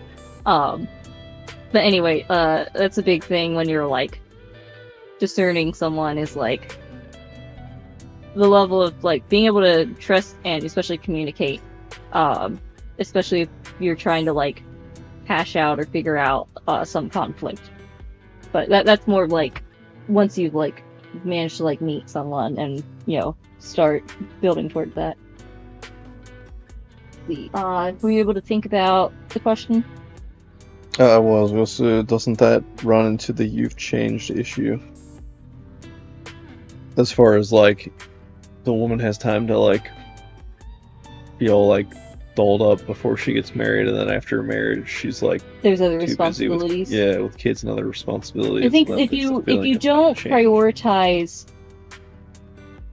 growing together, then you're going to grow apart. Like that's what I was saying, is like, it's a choice. Like, your marriage and your love and your devotion to your spouse is a everyday choice. And if you let yourselves float apart, like if you let that, where you get too just sucked into the everyday, or like, there's gonna be seasons where it's like, especially with young kids or things, where it's really hard and like you're just kind of in survival mode. There's definitely been seasons where it's like I'm just kind of like just trying to get through each day, and then like I'm not thinking about like trying to doll myself up any. But then you get through seasons where it's like you kind of got a little more room to breathe, and like you're making sure, you've got a little more. And I'm talking from like the my perspective, where it's like you get a little more time to kind of like think about other things, or maybe I don't know. I feel like it's like it's not so much like how I dress, it's more of like how I act. Like sometimes I'm just like so overwhelmed and burned out that it's hard to really think about much else. But other times it's like we're in a better, a little bit like we kind of got our breath back under us, and I feel a little, it's a little easier to like, I guess be like more flirty. And it's also on the husband side, he needs to make sure he's supporting her, especially with the children, because it's like there's just you're just like you're 24/7, someone's needing you. Like it's hard to feed yourself, much less do all the other things. Like, anyway, I'm probably this is on this is something you can talk about before you get married. Is like, so change is like the change is gonna happen. Like, even if, especially if you have kids, even if you don't have kids and you're just like growing older together, like change is inevitable. And so, but you guys can like, you can get ahead of the change, so to speak. Like you can guide and like be like, hey, this is gonna happen. We're aware that it's gonna happen, and so we're going to shape it to serve like us and each other and our marriage. Yeah. Like versus if you feel yourself, if you just kind of let it go undirected. Yeah. Yeah. If you feel like you're just like moving around each other, like almost like getting into just like your roommates, then address that. Like that's like so important to find someone that you guys can communicate and you know how to communicate and talk about difficult things. Because yes, like your life is very long. Things are going to change. You're going to go through hard seasons, or stuff is going to happen, or even just hurt feelings or different things. Like knowing how to communicate and being aware of what you can do, like just being proactive, like making sure we have time together, like we're checking in with each other. If someone's like kind of in a really rough spot, the other person tries their best to like pick up the slack, and it's an ebb and flow of things. Also, like, real talk, like, I can't say half the time because I don't know what percentage of this that occurs, but something that does actually happen is like, if a woman's on hormonal birth control and she goes off of it to have kids, like the change will feel very real to her, because if she was on that stuff all the way up until you decide to have kids, like the way like you smelled her basically, and the way like her brain and body's been like processing you, like that will change, and it will feel like super real to her. Yeah. So I won't go on a birth control rant. But anyway, be aware of that though in your selection of your spouse. Be aware of how that kind of stuff is super damaging for everyone. Anyway, okay, let's see. Vodka. Okay, yeah, you were thinking about that question. I guess how to deal with drunk people. Yep, drunk people etiquette. So, all right. So, and I've gotten tipsy and buzzed before. I've never been blackout drunk, so I can't speak to like what it's like to be on the vodka end of that conversation. But as a person who's talked to people that have been in that situation, so what I've found is like what they tell you or ask you or what they're saying to you is genuinely like generally I found you're like talking to the real person, like when they're a couple drinks in, like more likely than not, like Their filters most come down. yeah, most people don't like become really drunk and then when they're drunk like invent a new personality or like put filters up. Like it's almost always that like filters are dropped and so like I probably don't act on it while they're drunk, but yeah. like take that information and file it away. Yeah, don't assume like they were drunk, they didn't know what they were talking about. Like they're drunk, they may not have realized what they were telling you about or talking about, which is also why like sometimes you got to be tactful if you decide to bring up something that was told to you while they were drunk, because sometimes they won't even remember the conversation they'll have. Like they'll just be like, "Man, that was like I had good vibes with that dude with that conversation we were having," because like. Yeah, there's been times where I've realized, like, oh, I had a great conversation with this person, and they don't remember it at all. So I guess, like, file that away, and then maybe you, like, take that information and be like, oh, maybe I start making my move on her when she's sober and see how it goes. Right? Yeah, I guess more specifically, are you trying to figure out, like, if you should take her flirting with you when she's drunk seriously, and as, like, an indication of her interest? Or if you're just like, oh, that's just the alcohol talking. Let's see. Which I'd say it's probably like, again,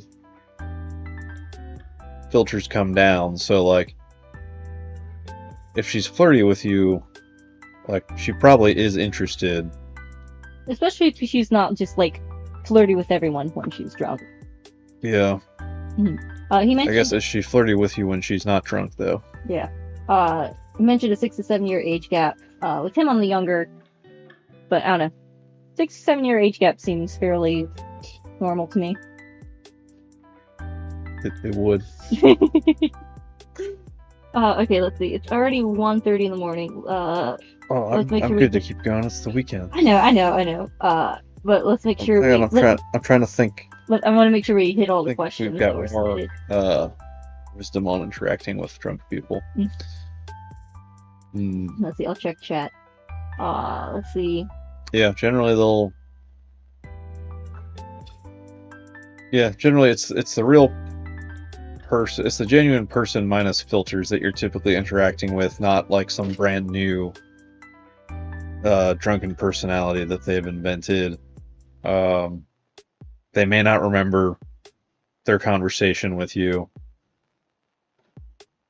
But I mean, like as far as your question of like etiquette and like taking questions seriously or not, like that's what I've done. Like I'm aware that they're drunk, but I still try to like answer their questions a drunk as person's if they words were are a sober person's thoughts. Also, Nora. I try to take their questions at face value and answer them at face value, and just know like their reaction might be a little weird, or they may not remember that we talked about this. But NORAD says, just wanted to say, appreciate you two for doing this stream. You're welcome. Oh, one thing I can caution against though when you're talking with them is like, because I've had people like, I've said one thing to them, and then like, it's come back to me through the grapevine that they're like, oh yeah, Milliardo said this, and I'm like, that's not what I said. Like, that's not even close. And I was like, man, I hope they don't like. I guess be careful. Like, I guess just absorb the information in a negative from the drunk way now, people, but don't take too many actions while they're drunk. Yeah, and I mean, actually, definitely don't. This was a case where I initiated the conversation because they were just kind of sitting there, and I was like, oh, I don't want them to feel left out, so I'll talk to them. And then it came back where they were like, yeah, Milliardo said I was a weirdo or something, and I'm like, what? Yeah, I don't know. Yeah, I mean, do be cautious about. Yeah, like I try to answer questions at face value, but I also be cautious about anything that like could be misconstrued. Yeah. Just because just absorb the information. Yeah. File it away for later. Receive only mode. Yeah. Let's see. Jason says, don't clam up, but yeah. Just be aware. Yeah, be aware that like their drunken brain may like do something weird with with inputs it receives. Jason said, talking about the like changing over time, he says it's like the situation where you say, I married you for X, Y, Z, but then your partner changes from being that XYZ into something completely different. I guess like I think it's just about being aware that change is going to happen and managing it and like trying actively to like discern like who the person's character, because like things are going to shift and change over time, but like who are they? Unless like something really dramatic happens, unless that you're their whole Phineas personality Gage. and core values and things change. If you don't take a railroad spike through your prefrontal cortex, you're unlikely to change overnight. Yeah. Let's see. Which means it's about like when you notice the change early on, like even if it's a little thing, like you wanna create in your relationship, you wanna create a like an environment where like you guys are okay like talking with each other about stuff, even if it's something where you're like, this seems so petty, but like it's bothering me. And when you live I'm like gonna so bring it close up. with someone, it's like you notice these things, and like you learn. Like I feel like we were at an advantage that we both came from healthy households and like, you know, no broken families or any of that baggage. So we didn't have to like work through certain things to like, you know, we weren't at a disadvantage with like how to have healthy communication and interactions. And I remember this is like my favorite piece of advice. So I think my dad told me like right before or like the night before our wedding, and he said, I think one thing he said is never do something out of spite towards your spouse, and never assume your spouse is doing something out of spite towards you. And like be careful, like if you feel like, don't say like you can't take back words, so like be careful like speaking out in anger or anything. We've never had that issue, but it's the learning how to approach a problem together, and I think like make I statements like, hey, this action made me feel this way, instead of being like, you did this to me. Like you never want to approach it that way. You gotta learn how to communicate like, hey, this affected me this way. How can we like, and we've done times, so there's been times where it's like there's something that affected you that like neither of you can really do anything about, but you just need to say it out loud to get it out of your mind. And there's been times where like you or I have been like, hey, I just need to say this. You don't need to respond or do anything about it. I just need to verbalize it and to be able to let it pass. Yeah, or like that time where we both realized we were annoyed with each other, so we were just like, hey, do you want to have like a fight or something? We had a fake fight where we just picked something like random to like pretend to like be loud and fight, because we've never had a like an argument in the sense of like getting on our style to like, if we're upset about something, both of us tend to like go ponder it until we know how to bring it up. I don't think we've never entered the issue of like yelling or fighting at each other. So even when we were like, let's have a fight, we were just it's just like we were goofy. It was just a way to release tension because it was like a really stressful time. It's like, this annoyed me, and I'm not sure why it annoyed me, but it annoyed me. What are you mad about? Just Patrick, what are you mad about? We were just, it was just something silly, but it was, I forget what was happening, but it was like a super kind of stressful time, and we just needed some way to release it, so we had a fake fight. But yeah, communication, and again, communication, especially once you're in like a committed relationship, and learning how to communicate in a way that you're still a team and you're not attacking each other, so that you don't get defensive and get like in a fight mode. And I guess if you don't have the tools to know how to do that, then I guess like therapy or other things come into play to like work past whatever. Disclaimer: we're not licensed professionals on this stream. Again, like I said, we have a marriage license. That counts, right? Yeah. Again, I feel like we're at an advantage that we've had pretty solid examples growing up and in healthy relationships. If you're lacking those tools, then find a way to improve or get those tools, whatever route you need to take. Can't seem to afford it. Use I statements. Yes, that's a very helpful way.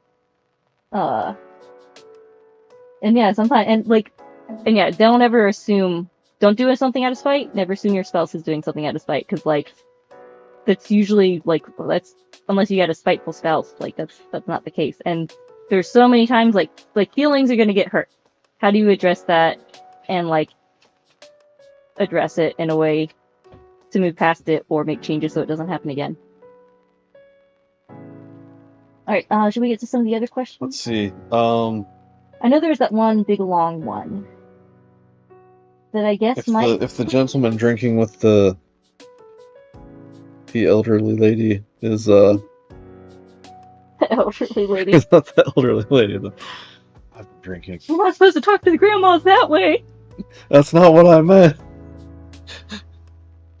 Did we answer your question? Well, he's gonna out himself if he says yes. Oh, okay. Everybody say yes or no. I guess DM Milliardo if you've got more questions. You can be the guru. Because, well, I mean, have you told him about, like, I guess you kind of mentioned, like, you weren't always this way. Like, you had to, missed a lot of other opportunities, or it took a while for you to, like... It's hard to complain about them, though, because it all because you got ended me. happily. Yeah. But it was a suboptimal run for a good chunk of it. Let's see, another interesting thought I had. Should young men pursue older women instead of ones their age? So if whoever's drinking with the older woman is in chat,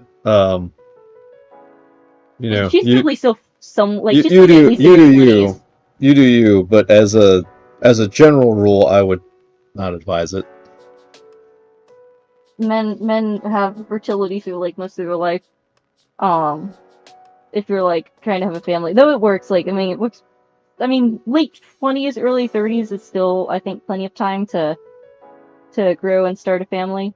Yeah, I mean, I know people that have made it work, but as a general rule, I wouldn't advise it. Both from a like, if you want to raise a family kind of perspective, but I think it's also just like if you find someone that's like, hey, this is like age is a consideration, but like if other things, like if you meet the right person and she's like, I don't know, like take into consideration, but also take everything else and weigh it into consideration. Yeah. I think it's also just straight up like, I think it's easier to lead a household if you are the elder. I think it's also easier, like if you one advantage of when I met you was you were already established and like able to pretty much right away support a family. And so I was like, sweet, here's my ticket. I can have babies now. Wait. And also, I found a husband. I didn't want to date anyone. I just wanted a husband. Hang on, wait. I don't mean to start a family. I mean to get experience. Men are judged on their experience and skills. Oh, if you're talking about should you sleep with older women, no. You should only sleep with your wife after you're married.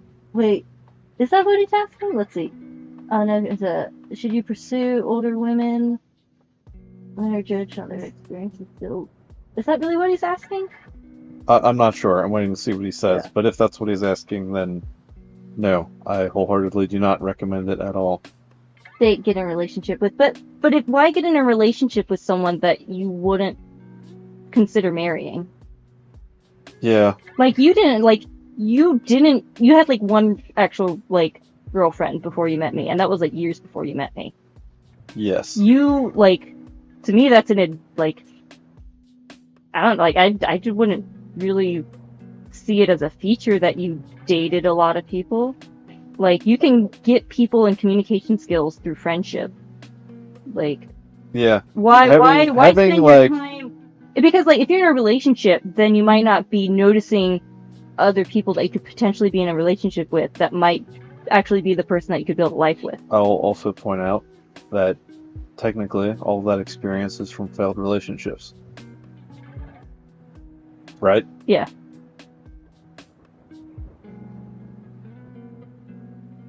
See, we're talking about non-traditional, non-relationship, sexual relationship. Very few women are willing to commit, from what I've seen. They like to trade up. Find better women. Though, I mean, I guess that's kind of harsh because it's hard to find those women. Yeah.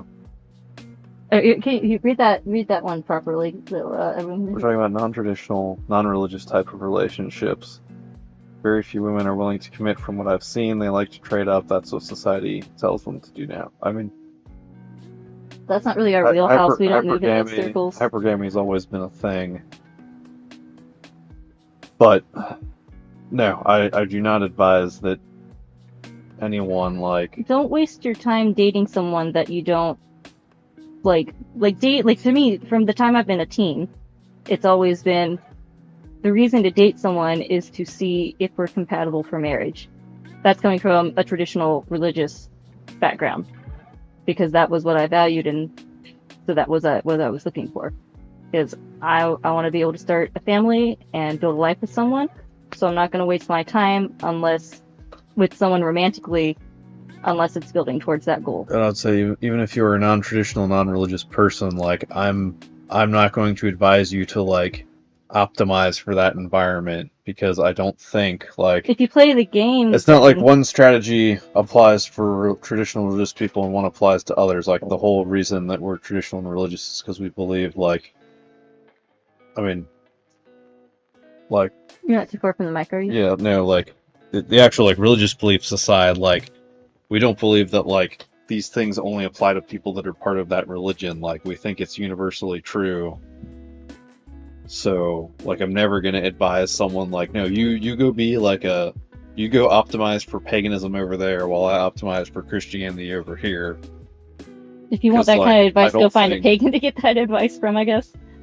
I mean, there's plenty of them out there. Yeah, but I don't know. Because I don't think optimizing for paganism is going to, like, ultimately, like, bring you happiness and what you want. I know, if those, like, try and move out of those circles, like, if you're trying to get experience because that's what those kinds of women want, you don't want to get those kinds of women anyway that view it as just a transaction to love, like, move up or like... Yeah, because if they're looking to trade up, as you say, like, then you're still ultimately just setting yourself up to get traded up for, unless you have assured, like, your status at the top of the pecking order, in which case...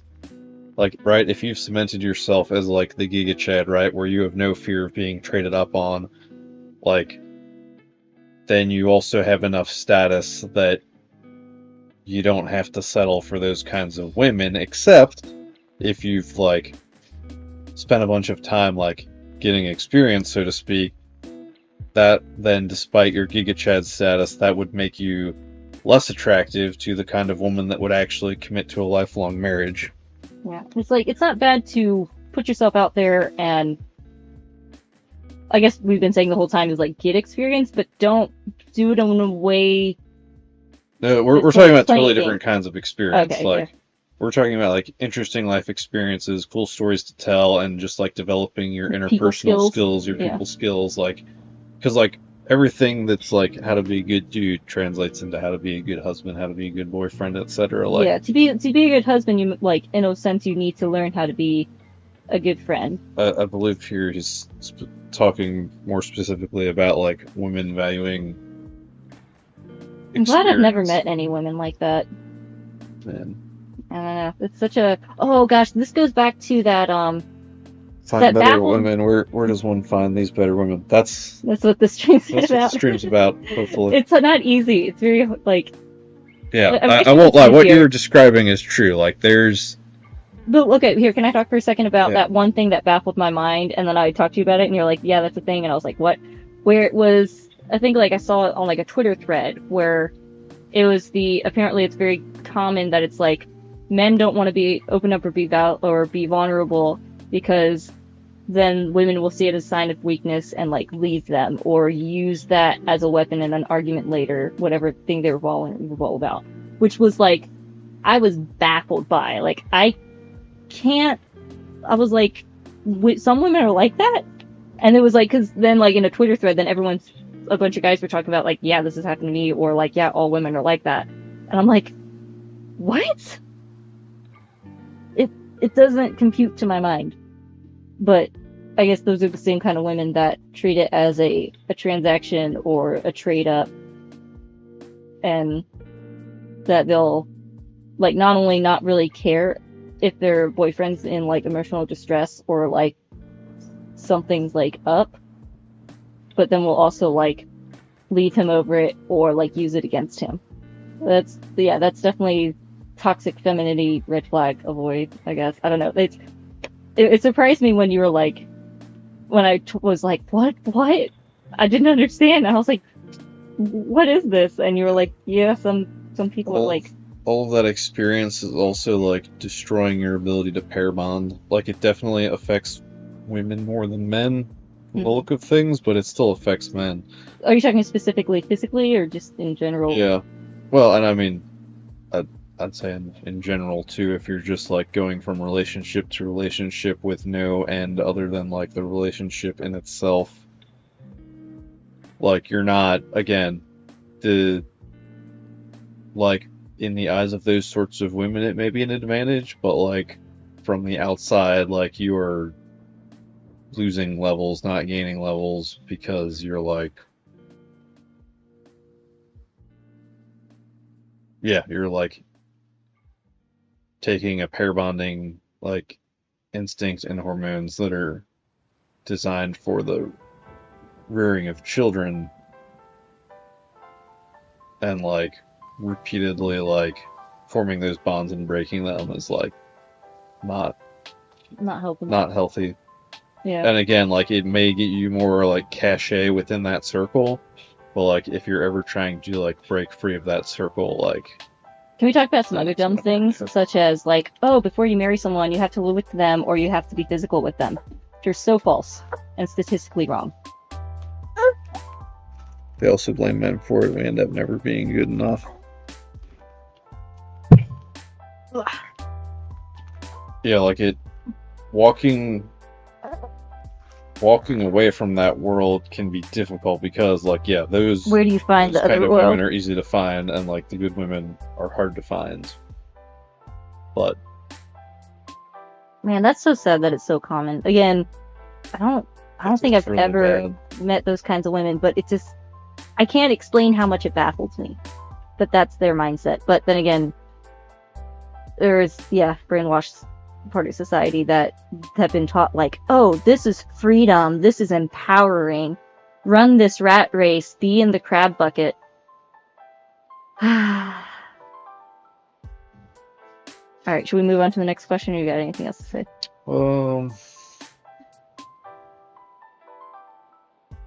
Yeah, easier said than done, breaking out of that circle and finding the women in circle, like even just women and men of quality. Because otherwise, like, if you can't break free and find the better circles, then it's hard. Like, you're probably gonna get dragged back in. Or if you're in that world, like, try and find someone of similar experience and like break free of it together. Yeah, that's advice I've heard people given. It's like, you know, you've got the ideal, but then, you know, as long as people are roughly even in experience, like they can kind of break free of that world together, still make something lasting. yeah, it's not easy. The family as a whole has been broken down for several generations at this point, and so I think going back to just like a lot of people don't have the like just even the example or tools of how to form these relationships, and just have what society's been telling them, which is like backwards to what will actually help them. Alright, should we go to another question? So that way we can make it to church on time tomorrow. Alright, let's see, because there's the other, I guess this probably plays in that one big question. I don't know if we want to read the whole thing. I'll summarize it because I don't know if you wanted the whole marshmallow read aloud or not. But the question is about advice on allowing myself to be vulnerable in a relationship. So there was a part of a really bad breakup, and then tried dating after that, and it was like going well, and then they realized that because of the breakup, they still weren't able to like form a good connection with that woman because they had put walls up. And so the question is asking how to, like, how do you, after you've like walled yourself up like that to protect yourself, how do you take the walls down so that you can like form good human connections with people again? To me, I don't know. I've never had like any experience with like therapy or stuff, so I know it's like not always easy finding the right fit. To me, the way I view it is like if you don't have the right tools to work through something, then figure out how to get the right tools.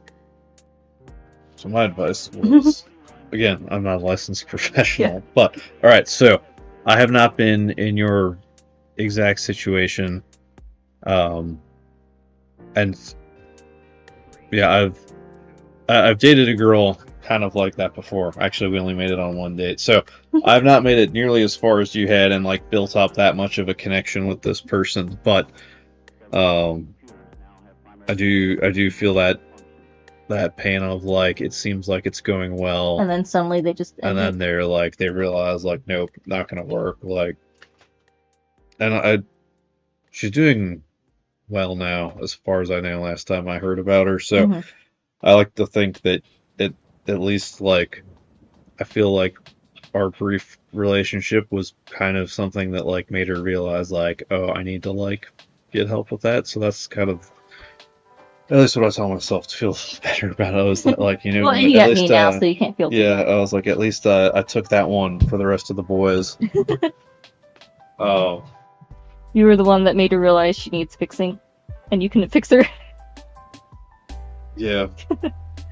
So not even like a fraction of what this guy's been through, like as far as like when they were together. But anyway, I have some inkling of that part. But specifically for advice on like taking down the walls, so like you already recognize they're there, so that's good. So I think the walls don't necessarily have to be taken down by like a future successful romantic relationship.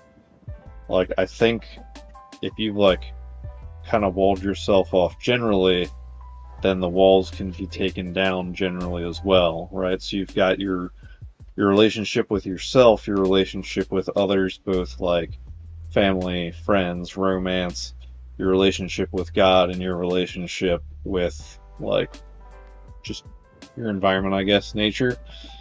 And I think you can attack those walls and try to bring them down along any of those vectors, and progress in one of those areas will lead to progress in other areas as well. So like it's not don't try to solve it as like a purely like romantic love kind of angle. Like attack the walls holistically, and it's like, okay, maybe don't try and like get into a romantic relationship with a woman and try to be like, all right, now this is my pathway to taking down these walls and repairing things. Like that sounds like you're setting yourself up for failure. Yeah, like work on like, okay, how do I feel about myself? How do I relate to myself? How's my relationship with God? How's my relationship with family and friends that I have? Like, is there someone I can talk to about get the this? tools to take down these walls?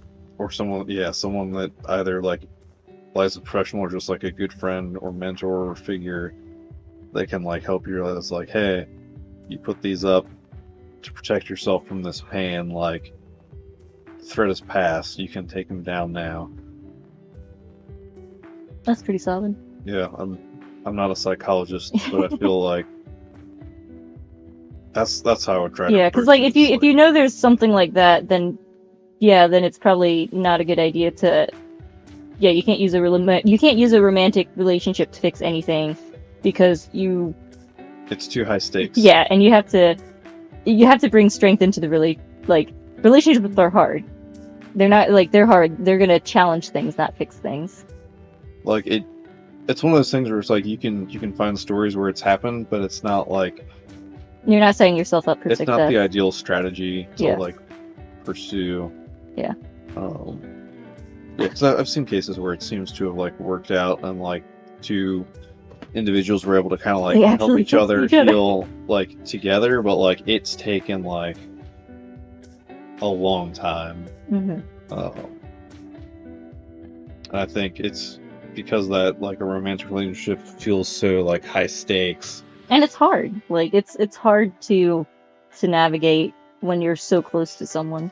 Whereas if you have like, I don't know, if you have a friend that's been your friend for a long time, or someone where like like, hey, if like, if I blow up on this person or like piss them off, like they're not just gonna leave me, and you can work with them, like explain your situation, and then just be like, hey, maybe I just like start by like start They working on can opening they up can to help people me. by like strengthening my friendship with this person or my relationship with this family member, or my relationship with God, or even just like am I Being honest vulnerable with myself? yourself. Yeah. Yeah. Yeah, there's a lot of ways to going external, I think I think you have to start with yourself in a way, or someone that like can help you be honest with yourself. Whether whatever route you need to take. and then just working on openness with someone that is like solid and got your back, and then that helps create like a positive reinforcement loop of like, I opened up to this person and it didn't backfire, and like Grow from it. yeah. So hopefully that can be helpful. Here, let me check if there's any others. There's the proposal one. How long is long enough to propose when dating? Hey chat, guess how long it took for us to get engaged? I want to see your guys' guesses. We're counting from when we first met in person. Yeah, because there was Which was about so we had technically known each other. Let's see, it was a September, right? That we like officially like we got introduced, and it was towards like the beginning of that next year we started talking a lot, and so then it was that June. So we had been talking regularly for at least 6 months, and then we met in person, and then we spent like there's a solid like at least like month or month and a half where we spent like hours, like I think at least like 5 hours, like 3 to 5 hours almost every night talking or staring at each other. It was like a month, and we weren't like officially dating, and you were already like knew you wanted to marry me. I was kind of afraid. I had to like adjust to like, oh, this is a good thing, and like this is gonna like I don't know. I kind of had to mentally adjust because I was kind of afraid of like breaking a heart again. Oh yeah, brief tangent here, like going way back to the beginning about how to tell if a woman likes you, like pay attention to like what they do, not what they say. Because like when we parted after we met the first time and you're like, I think we should just be friends for now, like I knew you weren't. You didn't believe it. I didn't believe I it. knew You you left. didn't I was like, we believe met. I left You and I was left. like, alright, this is going well. I said that just because I was, well, part of like, I forget why I said that, but I was like, oh, la la la la, I don't know. But then because you visited for like a day and a half. It was like at the family farm. You visited, and you left, and then I like drove to work, and it was like a 45-minute drive. I was smiling all day. I was singing to myself, and like still smiling driving home, and then I get home and I'm like, crap, I need to marry this guy. But anyway, so we spent about like a month or so where it's like you already knew you were set on me. I was kind of like adjusting to this whole idea. I guess for me I had to kind of open up. I definitely put some walls up from like this one experience. It wasn't anything too major. I was just afraid of breaking another heart. And I was like, I don't want to hurt anyone. I don't want to break a heart. And you're like, That was I what don't the care. other girl had told me Oh. So, or Okay, here. similar vibes to that amongst the reasons for us not continuing to date. So that's why I was especially like, nope, someone's done this to me before. And so I was like, oh, I don't want to break a heart. I don't like. I was afraid of like breaking someone else's heart and breaking my heart. And you're just like, I don't care. I'm not gonna be scared away. Which was like, oh, well, okay then. I see you. Hello. Drop me in the face. So I don't know. That was kind of my walls a little. Like I don't know. Like I said, nothing too major, but it took me like a kind of that month or so to kind of adjust and like open up, I guess, in a way, and like get accustomed to this idea of like, wow, we really like each other and this could actually work. So that was the like purposeful friendship phase starting in like July, and then technically, it was more like a purposeful friendship because like we're like, okay, we're not like officially dating yet, but like we're pursuing that route. But since I was like kind of adjusting to the whole thing, I kind of set this boundary of like no like words of endearment or like pet names and no saying I love you yet until we like officially like leveled up to tier courtship, as I termed it. And then we said I love you at the same time. Just keeping them in suspense about how long it took us to get. Okay, I'm trying to give the context. Like, okay, there's all this, and we started dating. So okay, so the guess is from. We talked. We had our XP conversations. Had a lot of important conversations. The guess. Okay, so the guess parameters is from when we met in person to engagement. Yeah, because we technically started dating like a month and a half after we met in person. But like from when we met in person was when we were like seriously pursuing each other. So I want to see their guesses. You guys are counting in years.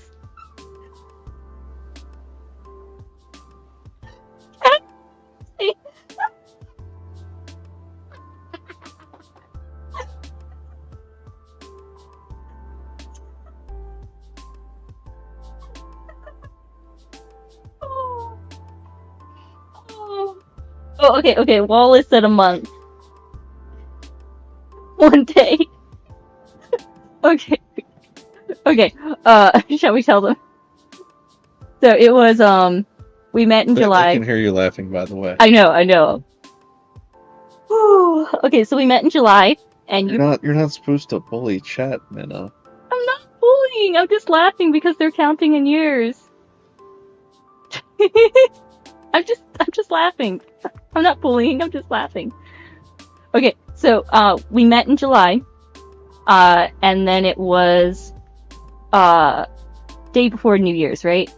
That December, because like I think you had kind of like in the previous December kind of like asked me. Oh yeah, because there's the whole thing with the joust. Oh, that's right. You had kind of you had kind of like stated your interest more clearly in me in like the previous December, so it was like a year and a day from when you kind of like made clear your intentions about or like your interest in me. So what? It was like 6 months, and then we were engaged. We were engaged longer than we were dating, or a year and a day, depending on how you count it. So we were engaged for about 6 months, and then, or no, we were dating for about 6 months, and then we were engaged for like 10 months before like that was the like. We probably would have gotten married sooner, but with how different things were, like that was the time frame that worked to get married. I'm not laughing with you. I'm laughing at you. I'm just saying. I wasn't expecting years. So 3 years. Now we had like so in answer to the question, I'd say there's no. It depends because some people have gotten engaged like crazy quick. Yeah. But it all depends on like how long you've known that person before. Yeah. Like, have you known each other for years, and then the relationship developed? Like, yeah, I feel like once you know, and like. And you use the like, you're not immediately like contractually bound to each other once you're engaged. Yeah. Like, you use that engagement to further prepare and make sure that everything is set in place and the groundwork is done for like a solid marriage. Proposal is like a question in a courtroom. Like a lawyer doesn't ask the jury a question. I think I hear Doki. Unless he knows the answer. Typically, I don't think people engage going like, man, I don't know what she's gonna say. Like, let's see. Like, Here comes what came in about 2 years. Hello, dog kid. Hey, baby. Here, you can lay right here. You can have my other arm. Oh, careful, brother's head. There you go. There you go. Yeah, it really depends. Let's see. I don't know. What else would you say about getting engaged? Etsy's a great place to find cheap wedding rings. Yeah, and they look great. Don't blow a ton of money on a diamond moissanite. That looks just as good. Yeah. Those are all. I would not. I told you I wouldn't spend less than what I would spend on a gun. I think Something I like can't that. remember. Basically, I was saying your wedding ring was worth at least like an AR-15 to me. You wouldn't spend less on it than you would for like a fun toy for you. That makes sense. Well, I think specifically a firearm. Yeah. Okay. Yeah. There's a. I remember. So I remember in like October was when we were picking out what kind of ring I wanted, and like it was pretty soon into dating that we're like, how soon is too soon to get engaged without looking crazy? Except we didn't have VTubers to ask for Yeah. their advice. But being long distance, because it was like, gosh, I feel like we got engaged kind of as soon as we could, especially being long distance, because it was like in November. I met we went on a trip. Oh yeah, we did that road trip where we'd spent over the course of a week, we spent 24 hours in a car together, which was a great gauge of like how we get along, and like our music taste was similar, so it all worked out. I got to meet your family. That's how you meet them, chat. You just invite random women into your car on road trip. Pick up every female hitchhiker. No, that's not what happened though. Definitely will have all your organs by the end of the trip. That's not what happened, because we were already like dating at that point. But like I met your family that trip, and you got the chance to like ask Dad for my hand and all that. And then I don't think I wasn't able to visit till like December. Oh, and you played it off so well that like, oh, I didn't have the ring. Oh yeah, too close to the holidays. No express shipping available. Yeah, you were ring didn't make it in time. Well, because I kept okay. Oh, I'm gonna tell the engagement story because it's really funny. So it's like you would ask Dad, and so then Dad, being Dad, kept bugging me, being like, "Well, I don't see a ring yet." Like bugging me about like if you're gonna propose or not, because he was just messing with me. And so then I kept bugging you, like, "Look at this lonely finger. It's so lonely. It needs a friend." I had the ring like in the back room the whole time, but then I almost, in frustration, just ran back to get it. Like, here it is. Here you go. I was thinking about it. Well, the other thing is, like, you know, in the time in between visiting, and you had mentioned at one point, like, oh, the little beach by my apartment, like, looks really nice at sunset. We should do, like, a little photo shoot on the beach. And so I was super suspicious. I was like, I know what this means. But then I would casually ask about the ring, or, like, I was going finding it, and you just kept playing it off like, it's not gonna make it. So I finally accepted, like, oh well, I guess next time I visit, it'll happen. So I totally didn't think it was gonna happen. And then, so we go down to we're getting ready to do a little photo shoot. It was mostly me dressing up and you taking pictures of me. And what's funny is we pull up to the parking lot, and I say, you know, this would have been the perfect time to propose. You know, you could have set up the tripod, said you were taking a picture, but it's actually a video. Ha ha ha, that would have been so perfect. And then you kind of just like stopped, and you're like holding the steering wheel, and you just kind of stopped and like hung your head like, darn, I should have thought of that. And I was like, oh ha ha, I need to stop giving you ideas. And I was totally believed it. Totally didn't think he had the ring. But I literally described exactly what he did to propose before he did, like, getting out of the car. And then we have our little photo shoot. And then he, like, you know, we get down to the beach, and he's even, like, I had, like, these long black gloves on. And he was like, oh, take off your gloves down by the beach. And I was just like, oh, okay. Didn't even think anything about it. And then he's like, okay, now stand and, like, look out at the ocean. And I'll set up a timer, and I'll come up behind you. So it's, like, a backlit picture. And so I was like, okay, you know, la la la la la. So I do that, and then I just hear, like, you know, my name and, you know, Minna Vanilla turn around. And so I turn around, and you're on your knee with the ring, and my jaw drops, and I just go, "You actually have it?" And then, like, I walk towards you, and you give your little, like, it's been a year and a day. Will you marry me? But then, like, to me, you were like, why doesn't, like, they never just say yes?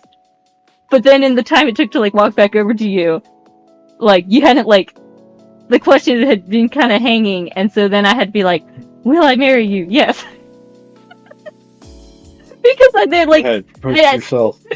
oh, it's kind of like there was, like, a few seconds that had elapsed, and it would have been weird to just say, like, yes, so I felt like I had to, like, restate the yes question. wasn't a thing yet either, so you couldn't just, like, stare at me, turn sideways, and be like... Oh my gosh. To say yes, but, like, just turning your head sideways to reference the yes meme.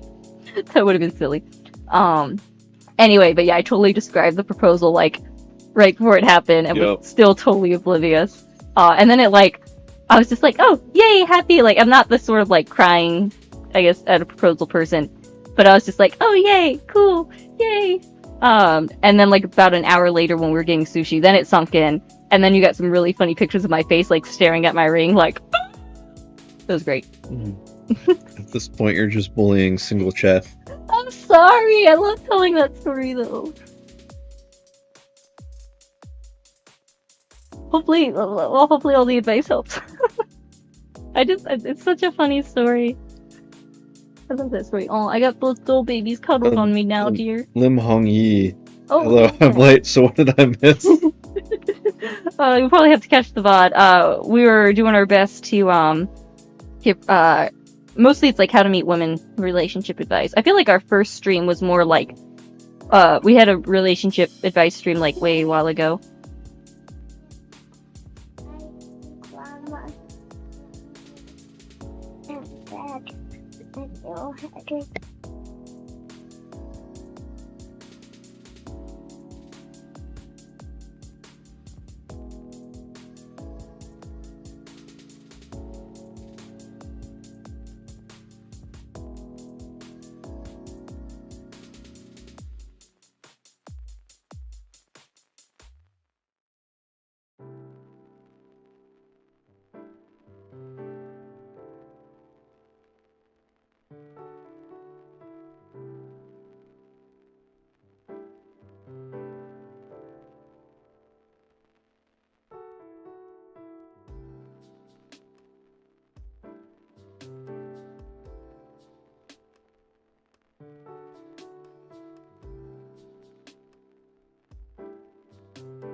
Alright.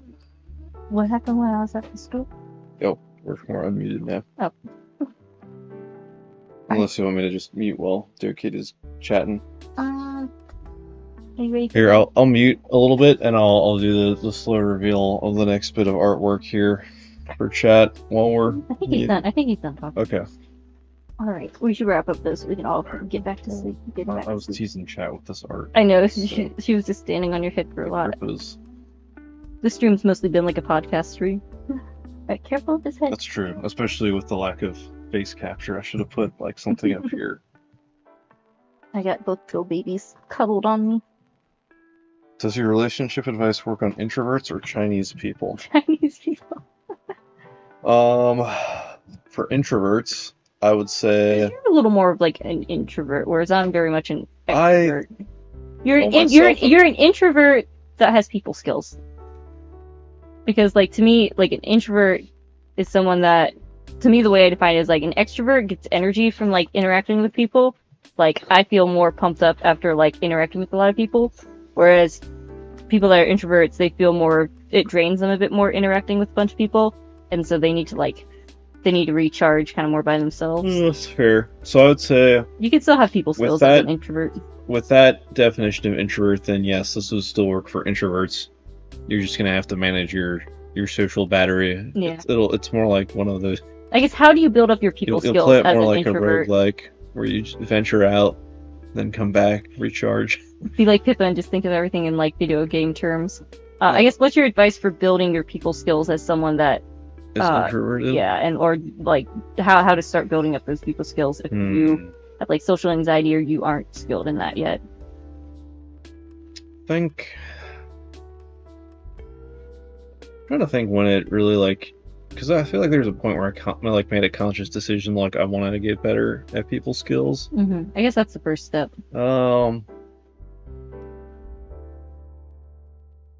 Feel like I'm sure there's like YouTube videos you could look up. I feel like I just kind of sort of stumbled into it and didn't realize like how much my power level had increased until I met other people, and then realized like, oh shoot, I really am like have become more. Okay, honestly, what it started with was just kind of going into whenever I went to like social gatherings or things, I always tried to make an effort to be like, I'm like, even if I do like nothing else here, like I want to be like the dude that like introduces himself to like somebody, just because like there's probably someone else here that's also like more wallflowery, so I'm like, I want to be the guy that at least says like hi to somebody else and like tries to like, especially when it's like when you're like waiting around for like interviews or something in like a group setting where like people arrive early but there's no like activity to do prior to like the actual icebreakers and stuff. Like I started trying to be more the person that would be like, hey, let me introduce myself to people as they come in and try to like get some kind of conversation going so that we're all not just like sitting here like there's like waiting. One channel that I've watched some videos of that talks a lot about like they'll take like celebrity interviews and stuff and talk about kind of like more details of like how this person comes across or how this person kind of manifests this kind of charisma or how this person uses their humor in this certain way to like draw people in. I think like probably unconsciously there were a lot of like people whose like social skills I admired, and so I tried to think like what would they be doing in this situation. There's some things that's just like I can't replicate because that's not me, but like I tried to find carry your strengths, that attitude of like let's try and like yeah, because it's a skill you can build on, and if like you know you're an extrovert, then yeah, like you could go to something and your one goal is introduce yourself to at least one person, or like someone you're an acquaintance with, try and start up some small talk, like practice some small talk.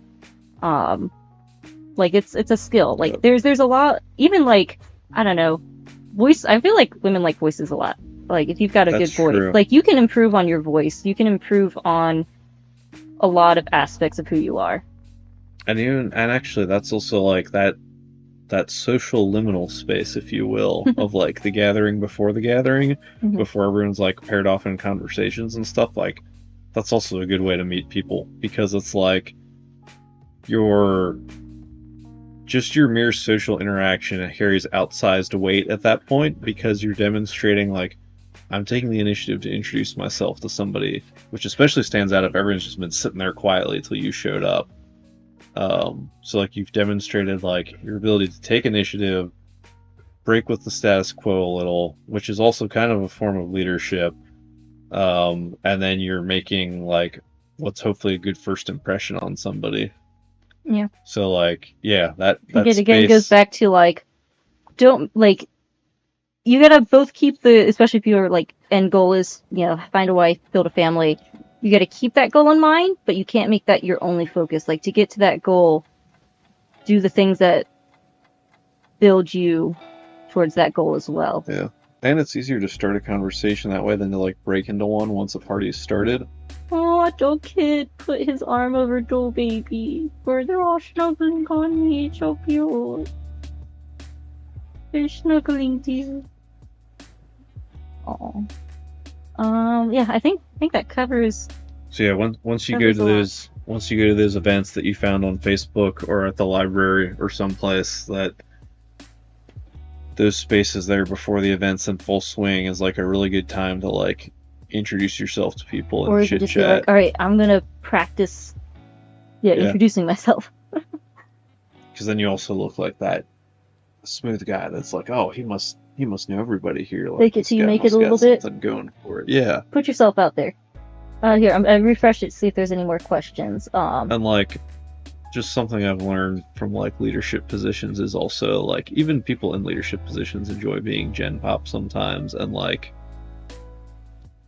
just taking like small leadership opportunities in social situations can pay huge dividends, even if it's something you don't like consciously think of as like a leadership thing. Just like being the dude to be like, yeah, I'll raise my hand and answer the question or do the thing or something. Like it's a got to do your reps, and people will notice that stuff. All right, I think we had at least 2 more questions that I refreshed the Morrows. Okay, and then we should wrap up. tease them with some more feet real quick. Some more feet. Boots. As to whether this advice works on Chinese people, I don't. I think know. the guy in question is Chinese, so maybe maybe the cultures. I don't know. Yeah, I'm not familiar with that culture on a lot. Like, you know, I'm somewhat familiar with Japanese culture from having lived over here a couple of times. I've not had that experience with China, so I can't speak with much authority on there.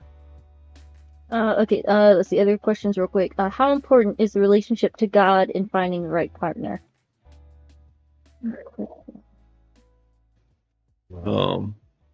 Like, I would say it's the most important thing. Like, if God's on your side, like, that's how you wind up with you. Because, like, again, for anyone that didn't hear the convoluted chain of events that led to us actually meeting, like, it basically comes and the timing down. of when we met. Basically comes down to Hellboy 2 and Warhammer 40,000. And however my brothers found John's blog, and just, I mean, that just, I think, again, ties into it was very improving providential yourself as a feeling. person. So yeah, it's definitely that timing. Let's see. Is there anything to watch out for or be aware of? The young man, the man. The man. What were you saying? He'll help you out. Oh yeah. God, the ultimate wingman. Let's see. Last question. I mean, like, I literally prayed novenas to help find you. So. I'm sure I did the same. I'm not sure if I did like little novenas, but like part of the process. Is there anything to watch out for or be aware of if the woman makes the first move? To watch out for. Be aware of if the woman makes the first move. I don't think it's like a red flag if the woman makes the first move. Like, I guess especially depending on like how it's done. Like, women can definitely show interest first. Like, I don't know. I don't like a woman showing interest or being like, "Hey, I'd like to get to know you more." I don't think that's inherently a red flag. Yeah, not nowadays. Not nowadays, no. I still think there's it's plenty more of fun ways to be the pursuer, to feel like the pursuer than the pursued. But like, I'd say it like. But then a lot of times, that's like. A lot of times women are like, "Man, these guys aren't picking up my hints, so I'm just gonna be direct." Yeah, a lot of the old mating dance techniques have been not handed on down. So I would say at this point, like, I can't really blame them for being like, well, nothing else has worked, so I'm gonna try all this. all the institutions that were in place for helping bring people together are fallen away or been like thrown to the fire for quote unquote progress. So yeah, I'd just say, like, I don't know, if she's like way out of your league, make sure you're not getting set up for something. But yeah, I think there's make sure she's not going to inject you full of iron so that I mean, a super you'd probably break out of jail, heal her out, or discern if she was a good match the same way you would if you were approaching the one approaching. I wouldn't automatically take it as a red flag. Yeah. Oh, my laptop. Yeah, I think there's a couple suss her out the same way you would if you were like picking somebody to approach. Here real quick, there's a couple other random Morrow questions I wanted to answer. If she's got her phone out, it's probably just for TikTok, so run away. Yeah. Let's see. Favorite pasta shape and sauce. I think that's from an older. I know. Well, these ones are older, but they're on the Morrows, and like, when else am I going to answer them? So, I like any pasta or sauce. Alfredo's always good. A good red meat sauce. And Dada bite some pasta. Yes. Be the dude that start. Mom, Dada.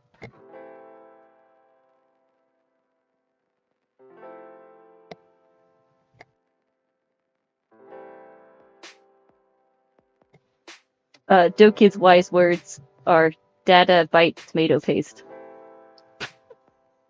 Is what he just said. Let's see. How is Japan treating bread family? What do you think is the top 3 things to do while in Japan? All right, so tomato paste over here is a joke. You can't just buy a big tube of tomato paste. You have to. They come individually in like in a box of 6 teaspoon-sized packets. So to make Skyline chili, you have to buy 2 whole boxes and use every single packet in the box. So aside from that, though, it's pretty good over here. You got a base of packets of tomato. Try that in 40 tomato paste.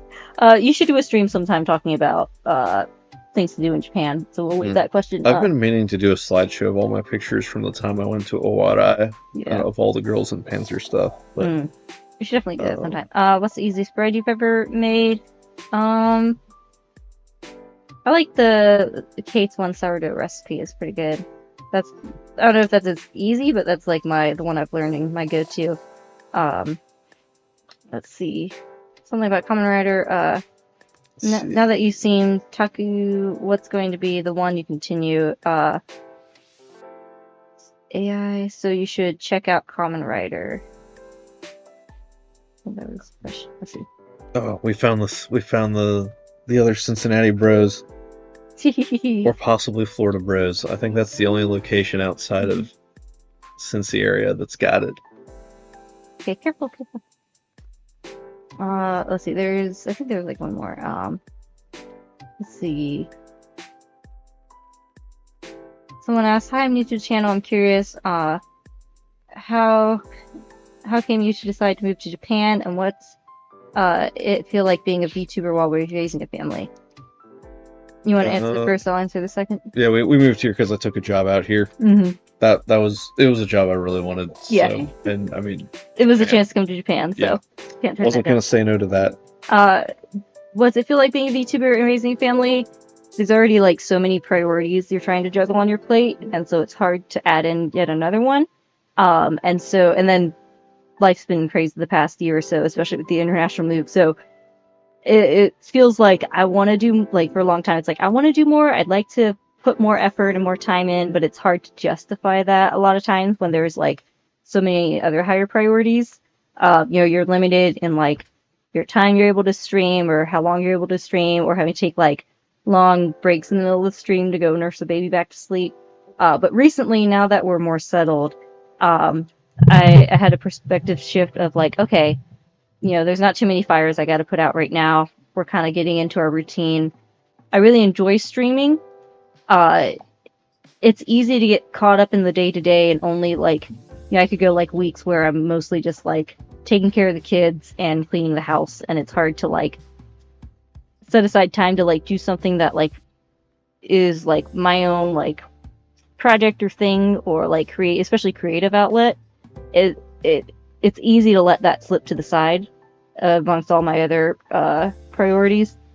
And so I realized streaming is a good way to help like make that time for myself, of like, if there's an audience waiting for me, one, I like hanging out and chatting with people, and two, like, it helps me like carve out the time. Like, I had a picture I wanted to paint it, so I was like, well, I'll do a stream with it. Or, it's like, I enjoy it. It's a creative outlet. So for like, even just for those two purposes, it's worth, making more time for it now that we're a little more settled. And then it's been so fun watching, other friends like succeed in their VTubing endeavors. And I realized, you know what? I'll never know what it could have been if I don't give it my all now. Like, I want to give it my best shot, because I don't want to be like, oh, what if I had done more? What could it have been? But yeah, it's tricky because like it's hard to actually start on time sometimes, because it's like, depending on how the kids are, or sometimes we're just like, you know, We got delayed by both generations tonight. oh yeah, talking to family, then taking care of kids. So I guess that's how it feels, but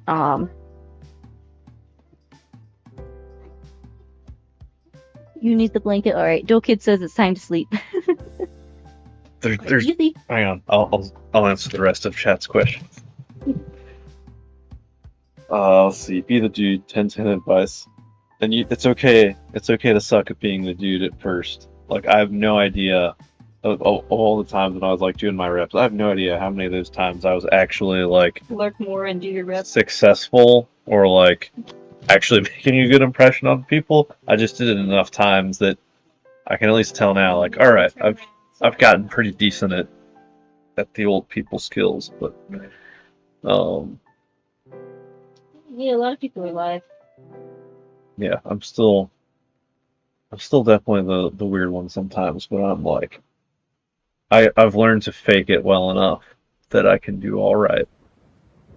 Push past the uncomfortable feeling. Yeah.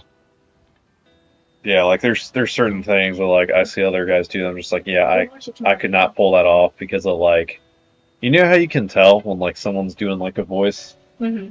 It's kind of like that, but like with social situations where like there's a certain level of like broness and like social glue, dude, that I will never be able to like successfully fake. Alright.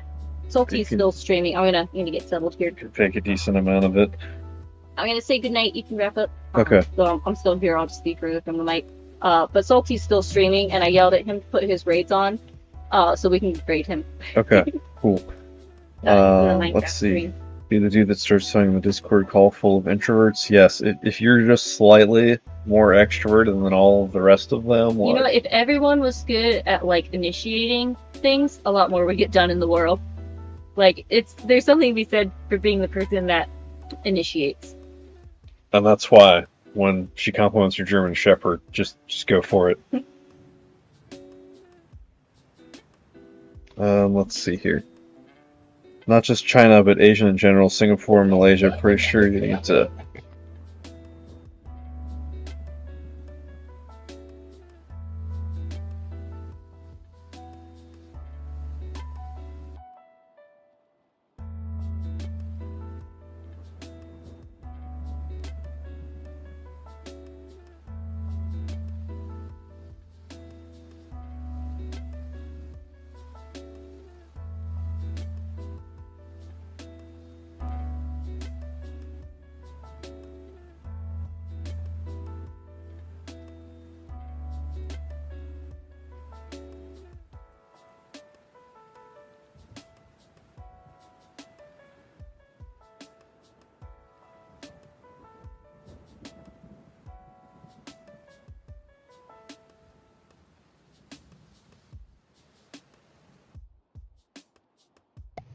Muted for Dear Kid for a minute there. Let's see, where was I?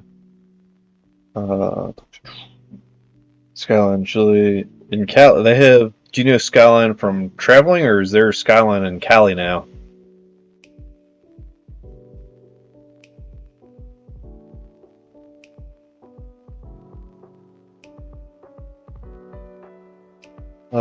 Tell me what job it is. Sorry, I don't. I try not to talk about my real life work in my VTubing world. But I wish you the best of luck with your mechanical engineering degree.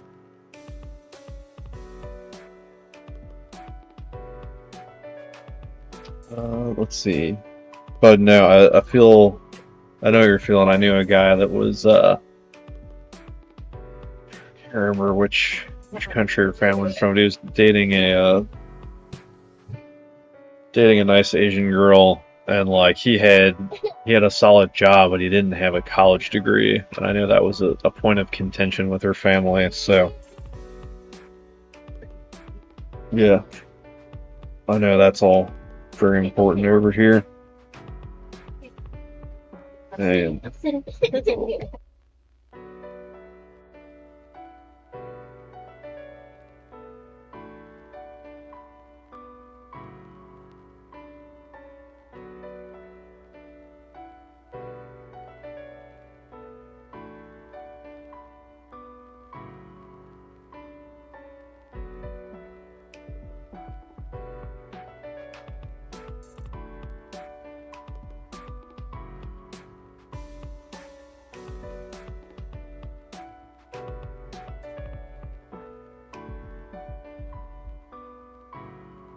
For Ice Fox, so this was something we talked about near the beginning of the stream, how to tell the difference when she's actually just being nice to you.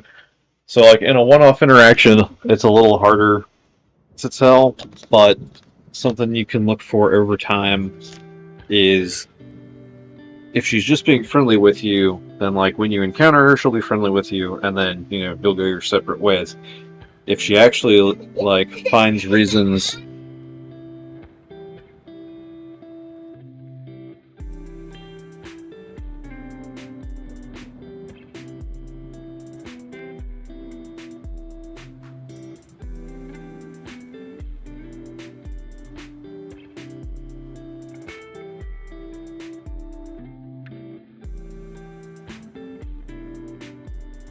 If she keeps finding reasons to, like, hang out and chat with you, that's when you know there's some interest. Because at that point, she's not just being friendly, she's, like, seeking you out specifically to be friendly with.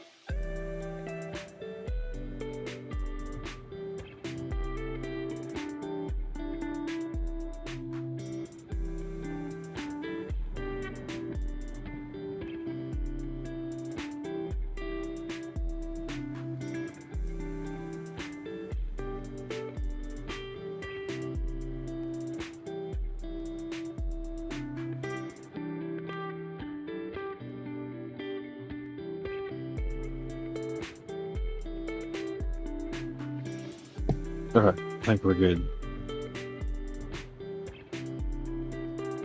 Yeah, she's taking initiative, then she's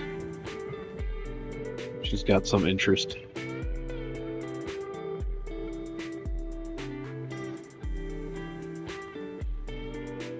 Alright, we got past the feet, finally.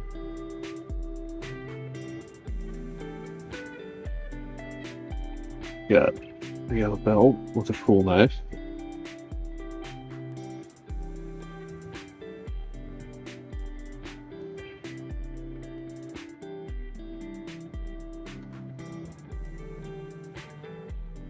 Have a floofy tail.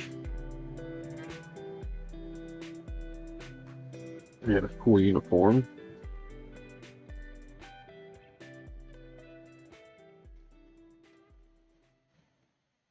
Were there any more Mellows questions? Or is it just questions from chat?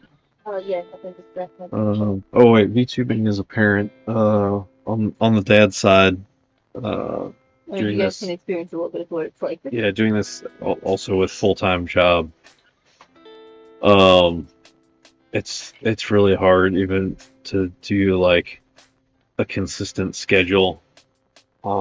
Like, I can at least, like, for the most part, sleep in to when I need to. Well, depending on what the kids pick up. Yeah, I'm a lot more limited on time slots as well, and like, you know, And you're supporting my with stream. the way some of my work ebbs and flows, like there would be times where I'm like, yeah, I can stream a bunch of Armored Core to like just hard stop, like I do not have time to stream, and then I just kind of like my schedule grinds to a halt, like outside of work and family obligations. There's a smile, and there is the wolf girl. I'm still not super happy with, like, the eyes look a little pasted on, but like I'd say of all the digital work I've done, this is the best digital work I've done, and I should get back into that as well sometime when I've got the time. But I was pretty happy with how the shading all came out on the uniform. She is fluffy, she is loyal, and she can wield a Schnellfeuer Mauser on full auto, one-handed.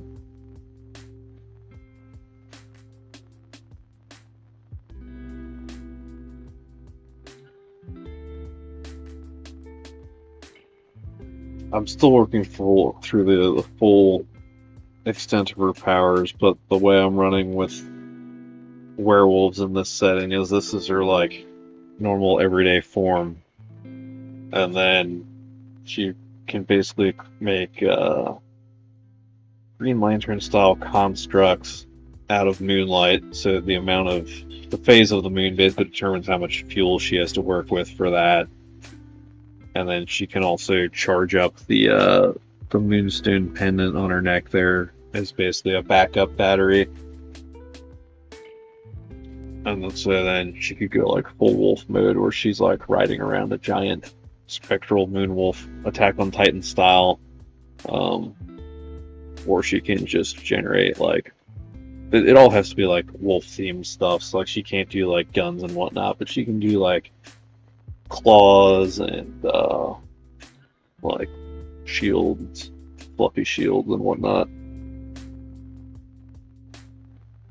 I think at one point I want her to have like a flamethrower so that she's riding around inside her wolf form. She can breathe fire just by opening the mouth and shooting the flames out. And I also let her specifically, because the Attack on Titan maneuver here just looks so cool, so I let her do some pseudo like maneuver here Spider-Man stuff with some just extra long wolf arms.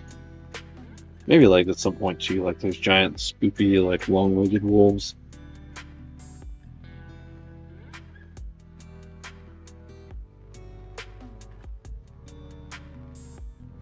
And yeah, she works. Oh wait, here's her bio information. She's in the service of the Holy Azalern Empire. She's got her wolf powers. It's also just good with demolition stuff and whatnot. Yeah, she's the short stack wolf girl of the cast. She might get one of the novels from her viewpoint too, because I'm enjoying writing her, but I'm trying to limit my viewpoints in the first book at the advice of my editor. So, Oh, I'm just telling my foot.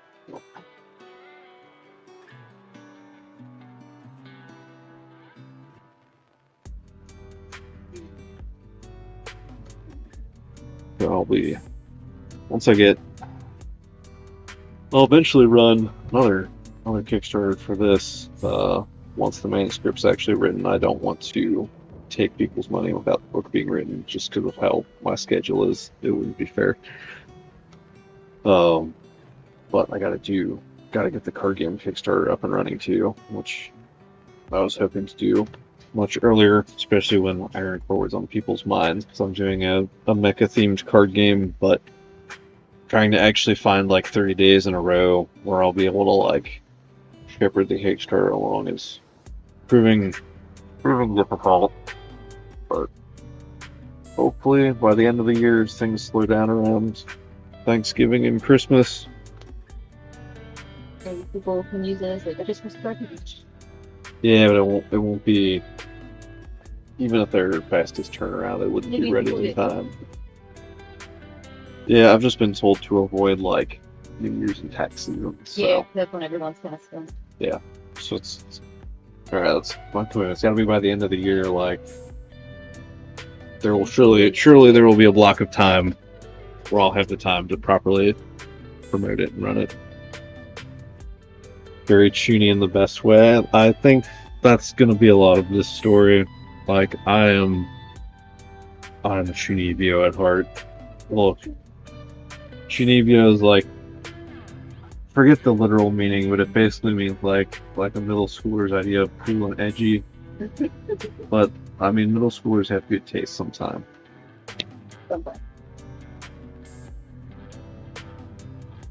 I think it will. Yeah, I expect. I'm really curious to see what the audience will be for this eventually, because it's like all World War I with superpowers, but I'm slapping it on with an anime aesthetic.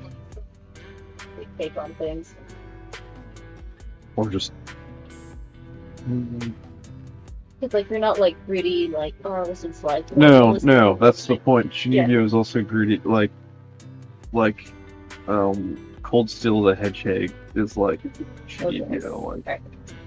That's the fountain of your jokes.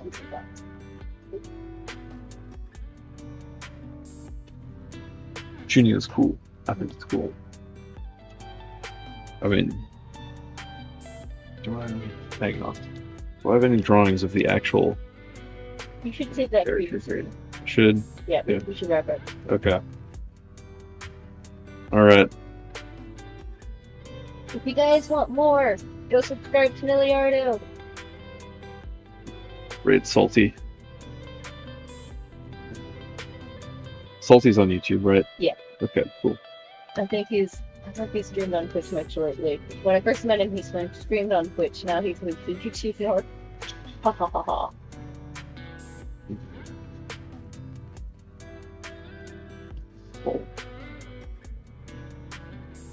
Playing Minecraft. He was doing a whole testing out the videos earlier. Nice. He's been streaming for a while. Alright.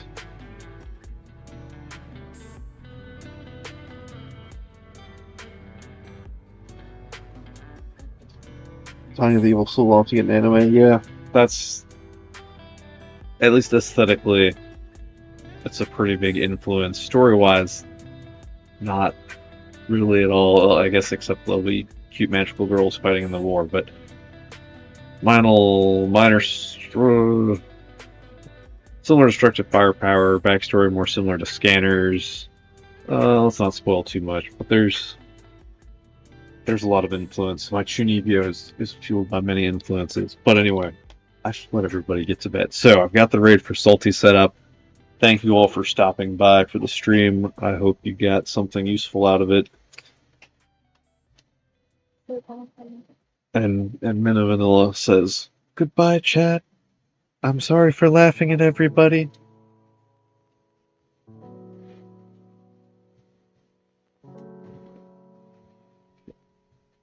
Go to the old lang syne. Gonna do my sign off. Stay fresh. Oh, stay fresh, my friends. Oh, so fresh. But it's giving me the look.